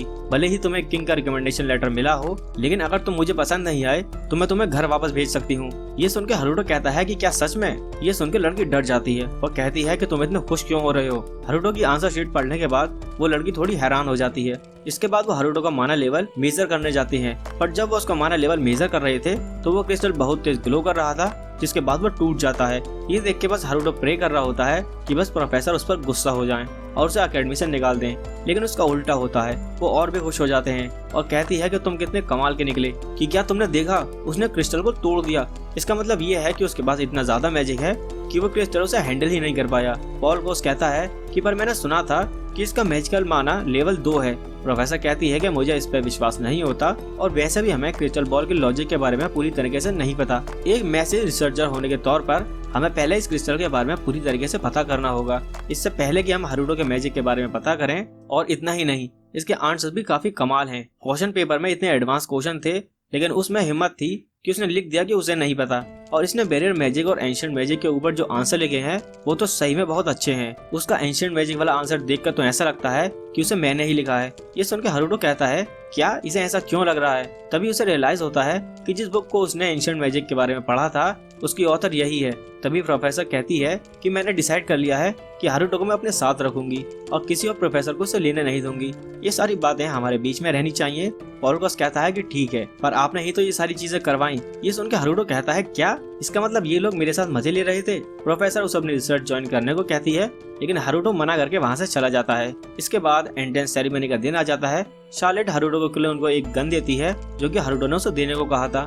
ये सेरेमनी में जाने के लिए काफी डरा हुआ था क्योंकि उसके पास जरा सा भी मैजिक नहीं है। सेरेमनी के खत्म होते ही हारुतो का क्लोन अपने रूम की तरफ भाग रहा होता है। तभी वो कुछ स्टूडेंट्स को देख के कहता है ये तो एक्सट्रोवर्ट्स लग रहे हैं, मुझे जल्दी से इधर से निकलना होगा।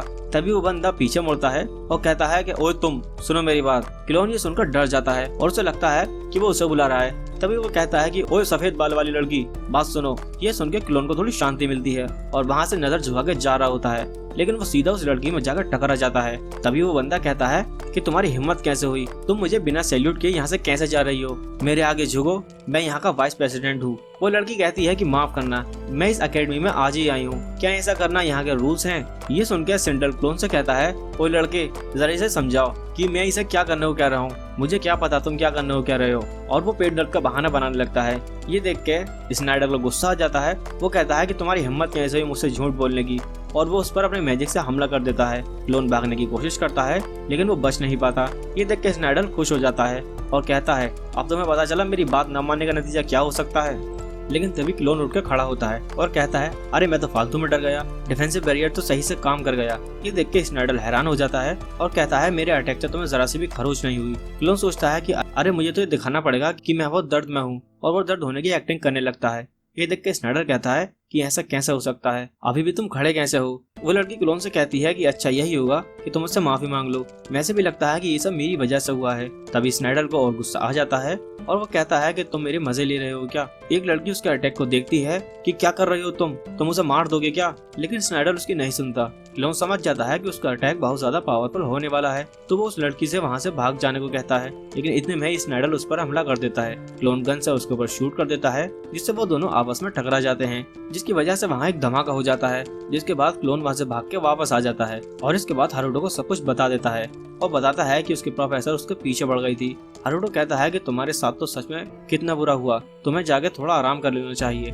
अगले सीन में हम देखते हैं कि स्नाइडर का एक साथी आकर हारुतो को एक लेटर देता है जो कि बैटल इनविटेशन होता है, पर हारुतो सीधा मना कर देता है। वो लड़की कहती है कि तुम रिफ्यूज नहीं कर सकते, इससे जनक्रूज का नाम खराब होगा और अगर तुम जानबूझ के हारे तो तुम्हारा बहुत बुरा हाल होगा। वहीं चुप के वही लड़की सारी बातें देख रही थी। हारुतो कमरे में आने के बाद सोच रहा होता है क्या मुसीबत है यार, अब मुझे वाइस प्रेसिडेंट से लड़ना होगा, वो तो जरूर स्ट्रांग होगा। तभी वो देखता है कि वही सफेद बालों वाली लड़की उस लेटर वाली लड़की से बात कर रही थी। इसके बाद वो एक घोड़े गाड़ी में बैठ कर कहीं चले जाते हैं। वो लड़की स्नाइडर के पास जाके कह रही होती है कि तुम इस ड्यूअल को खत्म कर दो क्योंकि ये सब मेरी वजह से हुआ है। तुम्हें देख के लगता है कि उसके अटैक की वजह से तुम बहुत बुरी तरीके से घायल हो, तुम लड़ने की कंडीशन में बिल्कुल भी नहीं हो। ये देख के स्नाइडर गुस्सा हो जाता है और वह हीलर के ऊपर वाइन फेंक के कहता है कि क्या तुम मुझे जल्दी से ठीक नहीं कर सकती।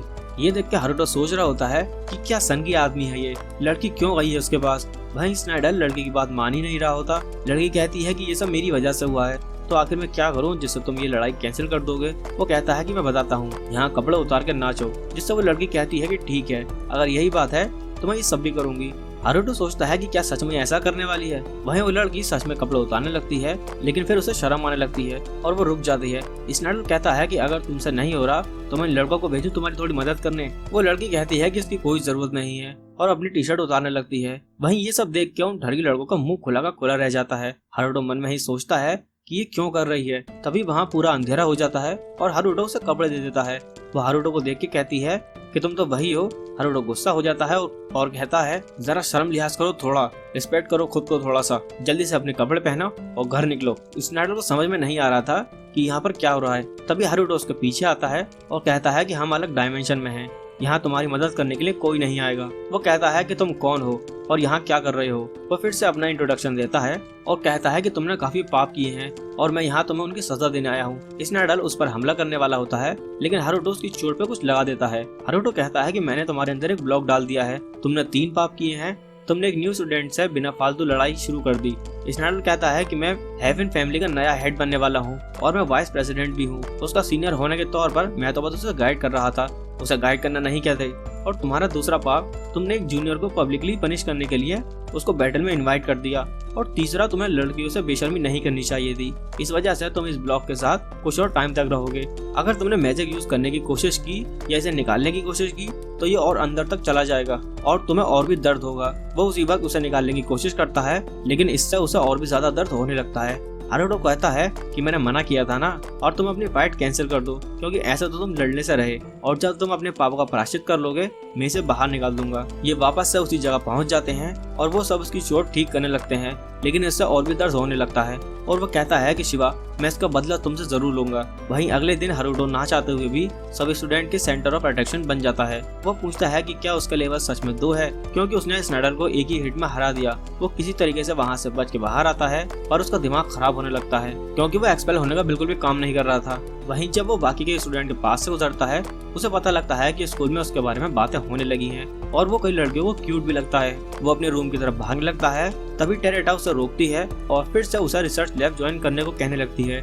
और हारुतो सीधा कहता है कि वो भूल चुका है कि उसने क्या कहा था और वहाँ से जाने लगता है। लेकिन टेरेटा फिर से उसे चीजें एक्सप्लेन करने लगती है। वो उसे बताती है कि स्कूल में 2 करिकुलर हैं और तुम्हें उनमें से किसी एक में एनरोल करना होगा। पहला नाइट का कोर्स है और दूसरा है रिसर्च का कोर्स, जिसमें कि तुम अलग अलग तरीके से मैजिक बनाओगे और उन्हें यूज करने का तरीका ढूंढोगे। टेरेटा को लगता है कि वो हारुतो के लिए परफेक्ट होगा, क्योंकि वो एंशिएंट मैजिक में इंटरेस्टेड है, पर हारुतो कहता है कि वो किसी और की लैब में ज्वाइन कर लेगा। तभी वहाँ लाउस आ जाता है, जो कि तेजी से हारुतो की तरफ बढ़ने लगता है, लेकिन हारुतो आसानी से उसे जमीन में पटक देता है और वो पहचानता भी नहीं कि आखिर वो कौन है। लेकिन तभी वहाँ मारियाना आ जाती है और हारुतो ये देख के हैरान था कि लाउस इतना ज्यादा हट्टा कट्टा कैसे हो चुका है। लाउस उससे पूछता है कि तुम्हें मुझसे क्या काम है, पर लाउस कहता है कि हम तो एक ही स्कूल में हैं और उससे फ्रेंडली तरीके से बात करता है, पर हारुतो उसे इग्नोर कर देता है और कहता है कि मैं तो मारियाना से बात कर रहा था। वो उससे पूछती है कि क्या उसने कोई कोर्स अभी तक चुना है और उससे कहती है कि तुम उसी लैब में क्यों नहीं ज्वाइन कर लेते जिसमें कि मैं हूँ। वही लाउस चाहता है कि हारुतो उसकी क्लास को ज्वाइन करे, लेकिन टेरेटा कहती है कि हारुतो सिर्फ मेरा है। इस चक्कर में लाउस और उसके बीच बहस छिड़ जाती है। तभी लाउस को रियलाइज करता है आखिर वो कौन है और वो हारुतो को वार्न करता है कि वो उस औरत से दूर रहे। उसकी रिसर्च बिल्कुल ही यूजलेस है और उसके बाकी के प्रोफेसर से पंगे होते रहते हैं। और टेरेटा कहती है कि बस उसका दिमाग इतना ही चलता है कि वो उसकी रिसर्च को समझ पाए। जिसके बाद वो सभी हारुतो के पीछे पड़ने लगते हैं और हारुतो से पूछते हैं कि वो किसकी क्लास ज्वाइन करेगा। तभी वहाँ वो सफेद बाल वाली लड़की आती है और कुछ कहना चाहती थी, पर इससे पहले कि वो कुछ कहती, हारुतो कहता है कि मेरा इसके साथ कुछ प्लान है और वहाँ से निकल जाता है। ये देख के मारियाना जेलस फील करती है और वो लाउस से पूछने लगती है कि आखिर उस लड़की के साथ उसका क्या रिश्ता है। वो किसी तरीके से बाहर आ जाता है और वो आयरिस से पूछता है कि वो किस लिए आई थी उससे मिलने। वो लड़की उससे पूछती है कि क्या तुम वही हो जिससे मैं कल मिली थी, क्योंकि कल के हिसाब से तुम बिल्कुल ही अलग फील हो रहे हो। हारुतो ये सुनकर हैरान था कि वो इसके क्लोन और उसमें फर्क बता सकती है और वो अनजाने में ही वहाँ बैरियर लगा देता है और आयरिस उस बैरियर को भी फील कर सकती थी। हारुतो से पूछता है कि तुम्हें मुझ में कल से क्या अलग लग रहा है। वो कहती है कि कल मैं जब तुमसे मिली थी तुम में बिल्कुल भी माना नहीं था, लेकिन अब मैं तुम में बहुत ज्यादा माना सेंस कर पा रही हूँ। हारुतो याद करता है कि जब वो पहली बार फिले से मिला था और उसने भी उसका माना को बहुत ज्यादा बताया था, और वो उस लड़की से पूछता है कि क्या तुम एक डीमन हो। वो उसे यकीन दिलाती है कि वो एक ह्यूमन ही है, लेकिन अभी भी ये सारी चीजें हारुतो को अजीब लग रही थी। हारुतो कहता है कि वो उसको अपनी पावर एक्सप्लेन नहीं कर सकता और वो उसके दोनों फॉर्म्स को एक ही तरह से ट्रीट करे। आयरिस उसको मुसीबत में डालने के लिए उससे माफी मांगने लगती है और उसकी मदद के लिए उसे थैंक यू भी कहती है और उसे अपना दोस्त बनाना चाहती थी। ये रिक्वेस्ट देख के हारुतो हैरान हो जाता है, लेकिन आयरिस इस रेस्पॉन्स को उसका हाथ समझती है और वो खुश है क्योंकि उसने जिंदगी में अपना पहला दोस्त बनाया था। हारुतो उससे पूछता है कि तुम मेरे दोस्त क्यों बनना चाहते हो। आयरिस कहती है कि हम बार बार एक दूसरे से मिलते रहते हैं। हारुतो उससे पूछता है कि उसकी जिंदगी कैसे चल रही थी, जो कि उसका अभी तक एक भी दोस्त नहीं बना। वो लड़की बताती है कि जब वो पैदा हुई थी उसे अबंडन कर दिया गया था और वो जिनके भी साथ रहती है वो उसे छोड़ दिया करते थे। ऐसा 4 बार हुआ। हारुतो कहता है कि इसकी जरूर कोई वजह होगी। आइरिस कहती है कि इसकी वजह ये थी कि मैंने कम्युनिकेट करने के लिए उनसे बात की थी। हारुतो सोचता है कि कोई भी डर जाएगा अगर एक छोटा बच्चा बात करने की कोशिश करने लगेगा। तो आखिर में वो एक मॉनेस्ट्री में ही रहने लगी, लेकिन वहाँ भी उसे सही तरीके से ट्रीट नहीं किया जाता था। वहाँ पर एक प्रीस्ट था जो कि मेरा काफी ख्याल रखता था, लेकिन वो भी लुढ़क गया जब मैं 5 साल की थी। क्योंकि वो इतनी आइसोलेटेड जगह पर रहती थी, वो कभी ह्यूमन के साथ इंटरेक्ट नहीं कर पाई। इसी की वजह से उसके पास कोई सोशल स्किल नहीं है और ना ही उसे पता है कि ह्यूमन वर्ल्ड में कैसे रहा जाता है। पर हारुतो कहता है कि तुमने गलत लड़के से दोस्ती कर ली, क्योंकि मेरा भी कोई दोस्त नहीं है, तो तुम मुझसे भी कोई कॉमन सेंस नहीं सीख पाओगी। ये सुन के आइरिस कहती है ये तो परफेक्ट है, हम साथ मिलकर कॉमन सेंस सीखेंगे, हम तो बिल्कुल ही एक जैसे हैं। वहीं हारुतो सोचने लगता है कि वो इसका इस्तेमाल करके इसको मुसीबतों से बचा सकता है और वो उससे पूछता है कि वो किस में एनरोल होने जा रही है और वो बताती है कि वो टेरेटा की क्लास में ज्वाइन करने वाली है।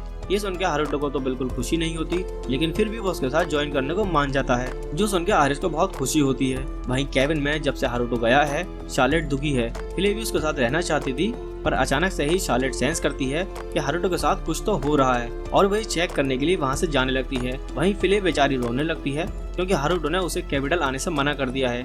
लिसा कहती है कि मुझे दूसरे लोगों को सर्व करना बिल्कुल भी पसंद नहीं है, इसीलिए मैं अकेली रहती थी, लेकिन तुम तो इस लाइफ स्टाइल में काफी अच्छे से रह रही हो। अपनी तारीफ सुन के फिले शर्माने लगती है और कहती है कि ऐसा इसलिए है क्योंकि पहले मैं एक डीमन किंग के लिए काम करती थी। लिसा उससे पूछती है कि डीमन किंग कैसा था। फिले बताती है कि डीमन किंग बहुत काइंड थे, जो कि डीमन सन्स और मॉन्स्टर्स को हमेशा साथ रखते थे, पर इस काइंडनेस की वजह से उनके दूसरे डीमन के साथ बहस हो गई, क्योंकि वो ह्यूमंस को भी अच्छे से ट्रीट किया करते थे। डीमन किंग एक ऐसी दुनिया बनाना चाहते थे जहाँ डीमंस और इंसान साथ मिलकर रहें, और उन्होंने फ्लैश प्रिंसेस से पहले ही हारने का डिसाइड कर लिया था। लिसा पूछती है कि क्या मतलब। फिले बताता है कि जब फ्लैश प्रिंसेस आई थी, डीमन किंग ने सभी डीमंस को वहाँ से हटा दिया था और खुद को सैक्रिफाइस कर दिया। शायद उन्होंने प्लान बनाया था कि अगले जन्म में वह ह्यूमन के तौर पर पैदा होंगे।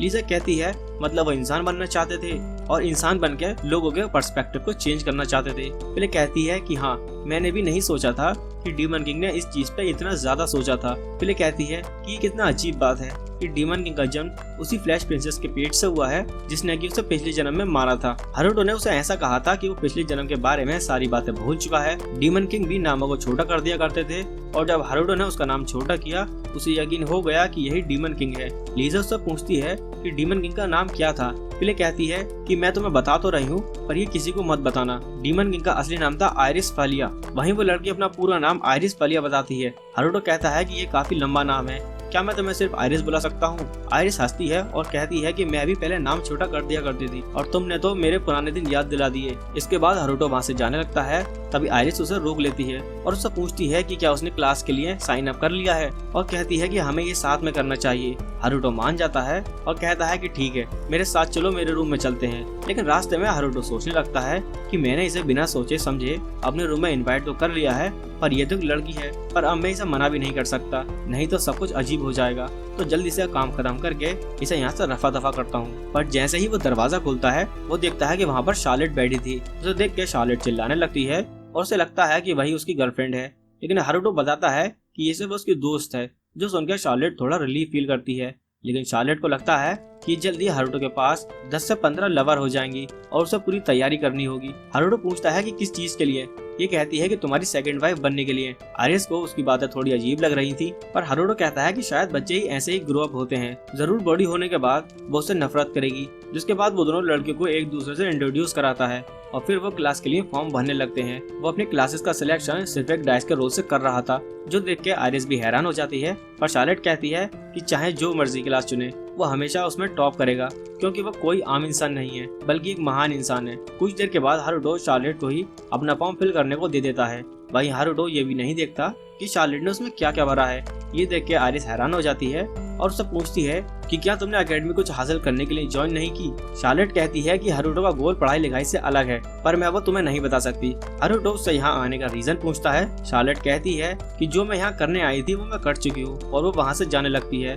तभी हारुतो आइरिस की आंखें बंद कर देता है ताकि वो एनीवेयर डोर को देख न ले। इसके बाद हारुतो आइरिस से कहता है चलो अब मेहनत करते हैं, और मन में कहता है स्कूल से बाहर निकलने के लिए। एक हफ्ते बाद हम हारुतो को उसी कैबिन में उठता हुआ देखते हैं। वो डिप्रेशन में है क्योंकि अब उसके क्लासरूम शुरू होने वाले हैं। शार्लेट उसे उसका शेड्यूल देती है और उसे बताती है कि आपके परफॉर्मेंस के हिसाब से आपको सी क्लास में शायद रखा जाएगा, और क्लासेस बदलती जाती हैं। रेगुलर एग्जाम परफॉर्मेंस के हिसाब से मुझे यकीन है कि आप जल्दी ही क्लास ए में जरूर पहुंच जाएंगे। पर हारुतो का कोई ऐसा इरादा नहीं है कि एक सेकंड को करिकुलम के अलावा इतनी सारी मुश्किल क्लासेस हों। शार्लेट कहती है कि मैंने ये सब इसलिए सिलेक्ट किया था क्योंकि मुझे पता था कि ये सब आपको बहुत आसान लगेंगे। फिर हारुतो सोचता है कि एक सेकंड, ये तो मेरे फायदे की चीज है। मैंने इतनी मुश्किल क्लासेस सिलेक्ट की हैं तो टीचर को निराश करने में बड़ी आसानी होगी। हारुतो क्लास में आइरिस के साथ जाने लगता है और उसे यकीन नहीं होता कि हारुतो सी क्लास में है क्योंकि वो खुद ए क्लास में है। जब हारुतो क्लास के अंदर जाता है सभी लोगों की नजर उसी पर टिक जाती है। ऐसा उसके और स्नाइडर के जो पंगा हुआ था उसकी वजह से था। इसके बाद उनका टीचर टेस्ट लेने वाला था क्योंकि वो क्लास सी में थे और वो अपने परफॉर्मेंस के बेसिस पे क्लास में ऊपर या फिर नीचे जा सकते हैं। इसीलिए सबसे पहले वो उनका टेस्ट लेगा। हारुतो सोचता है कि यही मौका है खुद को नल्ला बेरोजगार साबित करने का, पर जब वो टेस्ट देखता है तो वो कुछ ज्यादा ही आसान लगता है। ये सारी चीजें तो जब शार्लेट इतनी सी थी तब पढ़ा करती थी। हारुतो को लगता है कि टीचर जरूर उन्हें ज्यादा इजी टेस्ट दे रहा है ताकि उनमें थोड़ा बहुत कॉन्फिडेंस आ जाए, तो सभी उस पर शक करने लगेंगे। अगर वो सारे ही आंसर गलत लिख देगा तो वो 60 नंबर लेके बस पास होने का सोचता है।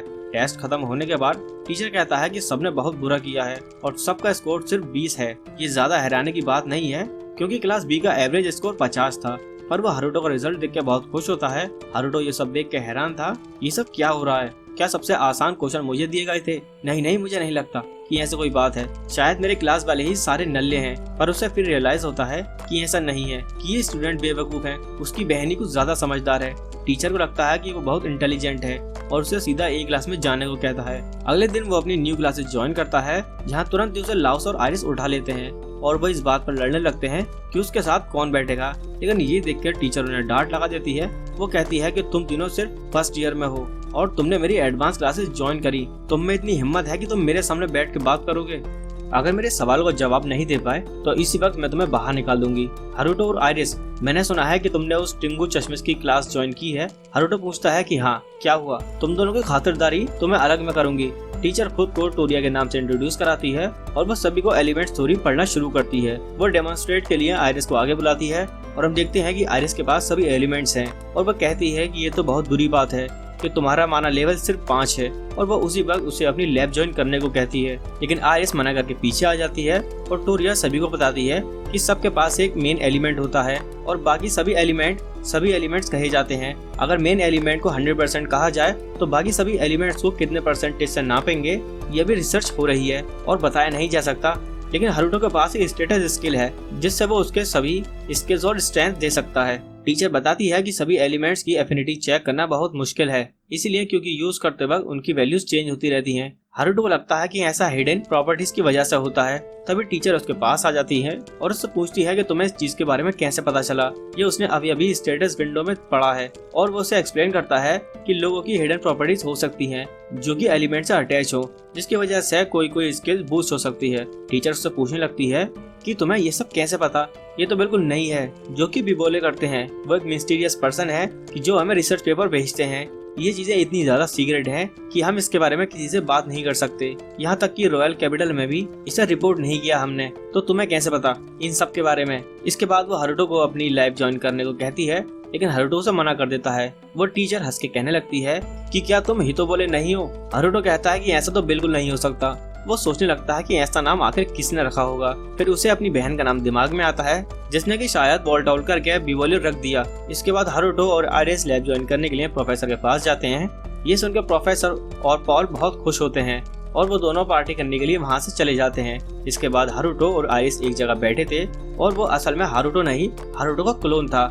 हारुतो वहाँ से चुपके से जाने वाला था, लेकिन तभी उसे पोल की चिल्लाने की आवाज आती है और वहाँ वो देखता है कि वहाँ स्नाइडर को बांध के रखा हुआ था। प्रोफेसर कहती है, अरे हाँ, ये तो कल आया था, पर मैं तो इसके बारे में भूल ही चुकी थी। इस पे किसी ने कोई स्पेल कास्ट किया था और ये मेरी मदद के लिए आया था।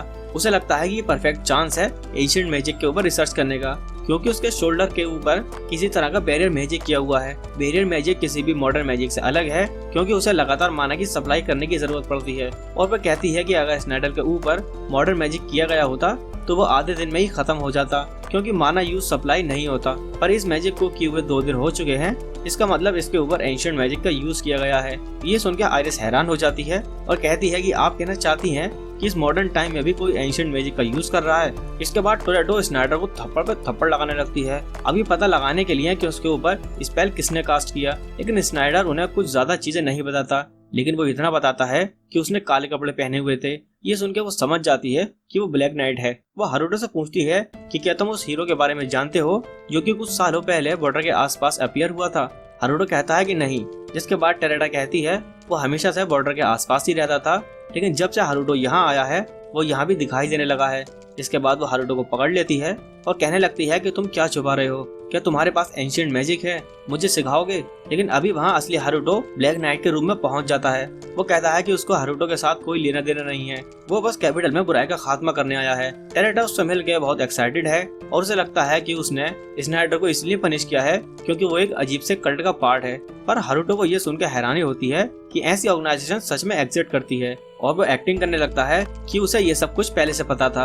और वो स्नाइडर से कहता है कि तुम हारुतो के साथ अपने डुएल को कैंसिल कर दो तो मैं तुम्हें कल सुबह तक फ्री कर दूंगा। ना चाहते हुए भी स्नाइडर मान जाता है और हारुतो वहाँ से जाने वाला था कि टोरेटो उसे पकड़ लेती है। टोरेटो कहती है कि मैं तुम्हें जब तक नहीं जाने दूंगी जब तक तुम मेरे 271वें क्वेश्चन का जवाब न दे दो। लेकिन हारुतो आसानी से उस मैजिक से निकल आता है और उल्टा टोरेटो को ही अपने बैरियर मैजिक में पकड़ लेता है। पॉल कॉस्टो टेरेटा से माफी मांगने को कहता है, लेकिन वो उसके मैजिक में कुछ ज्यादा ही इंटरेस्टेड है। लेकिन तभी अचानक से उसे सुसु लग जाती है और वो उससे विनती करने लगती है कि वो उसको फ्री कर दे, और साथ ही प्रॉमिस करती है कि वो उसे दोबारा परेशान नहीं करेगी। इसके बाद रात को उन सभी की वेलकम पार्टी जारी रहती है। वो उन सभी को अल्कोहल दे देती है, जिसकी वजह से आयरिस को नशा चढ़ जाता है। वो हारुतो को भी पिलाना चाहती थी, लेकिन उसका कप भरने के बाद वो खुद ही उसे पी लेती है। इसके बाद अचानक से ही वो उसका शुक्रिया अदा करती है कि वो उसका दोस्त बना और उसके साथ ये लैब ज्वाइन की, और फिर वो भी सो जाती है। टोरेटो को भी अब चढ़ चुकी है और वो हारुतो से पूछती है कि क्या वो जानता है कि एंशिएंट मैजिक में आयरिस क्यों इंटरेस्टेड है। लेकिन क्लोन कहता है कि नहीं। टेरेटा कहती है कि असेसमेंट के दौरान पता चला कि इसके पास सारे एलिमेंट्स हैं, ये होना काफी रेयर है, पर इसका लेवल सिर्फ 5 है। शायद तभी ये एंशिएंट मैजिक के बारे में जानना चाहती है। उसे लगता है कि शायद एंशिएंट मैजिक में कोई तरीका मिल जाए उसका लेवल बढ़ाने का, क्योंकि कहा जाता है कि उस समय के लोगों का लेवल मैक्सिमम 100 हुआ करता था। वहीं दूसरी तरफ स्नाइडर का दिमाग घूमा हुआ है, क्योंकि उसे मजबूर किया गया था डुएल कैंसिल करने को, जिसकी वजह से उसके स्कूल में बहुत बेइज्जती होने वाली है। उसके फादर ने कल्ट ऑफ लूसीफर ज्वाइन किया था ताकि वो करंट किंग को ओवरथ्रो करके खुद किंग बन जाएं। इस हिसाब से स्नाइडर नेक्स्ट किंग बनने वाला है। वो हारुतो को अपनी रेपुटेशन को नीचे गिराने नहीं दे सकता, तो वो कुछ असासिन को बुला के उन्हें हारुतो को उसके दोस्तों को मारने का ऑर्डर दे देता है। पर हम देखते हैं कि उस पर कोई नजर रख रहा है। सभी असासिन लैब की तरफ बढ़ने लगते हैं और उन्हें पता लगता है कि सभी लोग अभी सो रहे हैं। वो टोटल 20 एलिट असासिन लेके आए थे, तो उन्हें यकीन था कि यह मिशन सक्सेसफुल होगा। लेकिन जब वो लैब की तरफ जा रहे होते हैं, वो एक इनविजिबल बैरियर से टकरा जाते हैं। वो बिल्डिंग के चारों तरफ जाते हैं तो उन्हें पता लगता है कि वो पूरी बिल्डिंग बैरियर से घिरी हुई है। एक असासिन उसे चाकू से तोड़ने की कोशिश करता है, लेकिन उससे भी उसे कुछ नहीं होता। तभी उसके सामने एक दरवाजा आ जाता है। जब एक बंदा उस दरवाजे को हल्का सा ही खोलता है, हारुतो उसे अंदर खींच लेता है। उनका कैप्टन उस डोर को डिस्ट्रॉय करने का ऑर्डर दे देता है, लेकिन उनके सारे अटैक्स डोर एब्जॉर्ब कर लेती है। जिसके बाद वहाँ बहुत सारे दरवाजे आ जाते हैं और एक एक करके सभी असासिन वहाँ से गायब होने लगते हैं। तभी वहाँ हारुतो प्रकट होता है और कैप्टन उसके ऊपर हमला करने की कोशिश करता है, पर वो हारुतो के बैरियर से एक ही जगह अटक जाता है। इसके बाद हारुतो सभी असासिन को स्नाइडर के पास लेके जाता है और पूछता है कि इन्हें तुमने ही ऑर्डर दिया था ना। लेकिन स्नाइडर कहता है कि वो इन सबको तो जानता भी नहीं। तो हारुतो से रिकॉर्डिंग शो करता है जब वो इन्हें ऑर्डर दे रहा था। स्नाइडर कहता है कि ये कैसा स्पेल है जिसमें मैं पास्ट देख सकता हूँ। इसके बाद हारुतो उसे फिर से पनिश करने वाला था, लेकिन उसी वक्त स्नाइडर अपने अंदर कुछ इंजेक्ट कर लेता है, जिसकी वजह से वो एक मॉन्स्टर में बदल जाता है और हारुतो को एक मुक्के में ही मैंशन के बाहर फेंक देता है। तभी हारुतो को शार्लेट का कॉल आता है वो कहती है कि उसने सेंस किया था कि हारुतो कुछ कह रहा है। हारुतो कहता है कि वो अभी एक मिस्टीरियल मॉन्स्टर से लड़ रहा है जिसे कि किसी ऑर्गेनाइजेशन ने एक्सपेरिमेंट करके ह्यूमन से मॉन्स्टर बनाया है। शार्लेट को उसके लिए बुरा लगता है और वो हारुतो को उससे बचने को कहती है। हारुतो भी सोचता है अब तो शार्लेट के लिए ये करना ही पड़ेगा। इसके बाद हारुतो उसके सभी अटैक को डॉज करने लगता है और उसके अटैक से उसे पता लगता है कि ये मॉन्स्टर गैंग से भी ज्यादा स्ट्रॉन्ग है और जब हारुतो उस पर हमला करता है वो मॉन्स्टर उसे ही दबा देता है। हारुतो अपने बैरियर मैजिक से खुद को बचा लेता है और उसके हाथों को एक ही जगह जकड़ देता है, लेकिन वो खुद को फ्री करने के चक्कर में अपने हाथ ही उखाड़ देता है। उसके दोनों हाथ इंस्टेंट रीजनरेट हो जाते हैं। हारुतो को समझ में नहीं आ रहा था कि वो क्या करे, लेकिन तभी शार्लेट उसे बताती है कि जब उसने अपने हाथों को दोबारा उगाया तभी उसका साइज थोड़ा छोटा हो गया। तो हारुतो को लगता है कि वो इस बड़े से शरीर को काट के स्नाइडर को अपने पुराने रूप में वापस ला सकता है।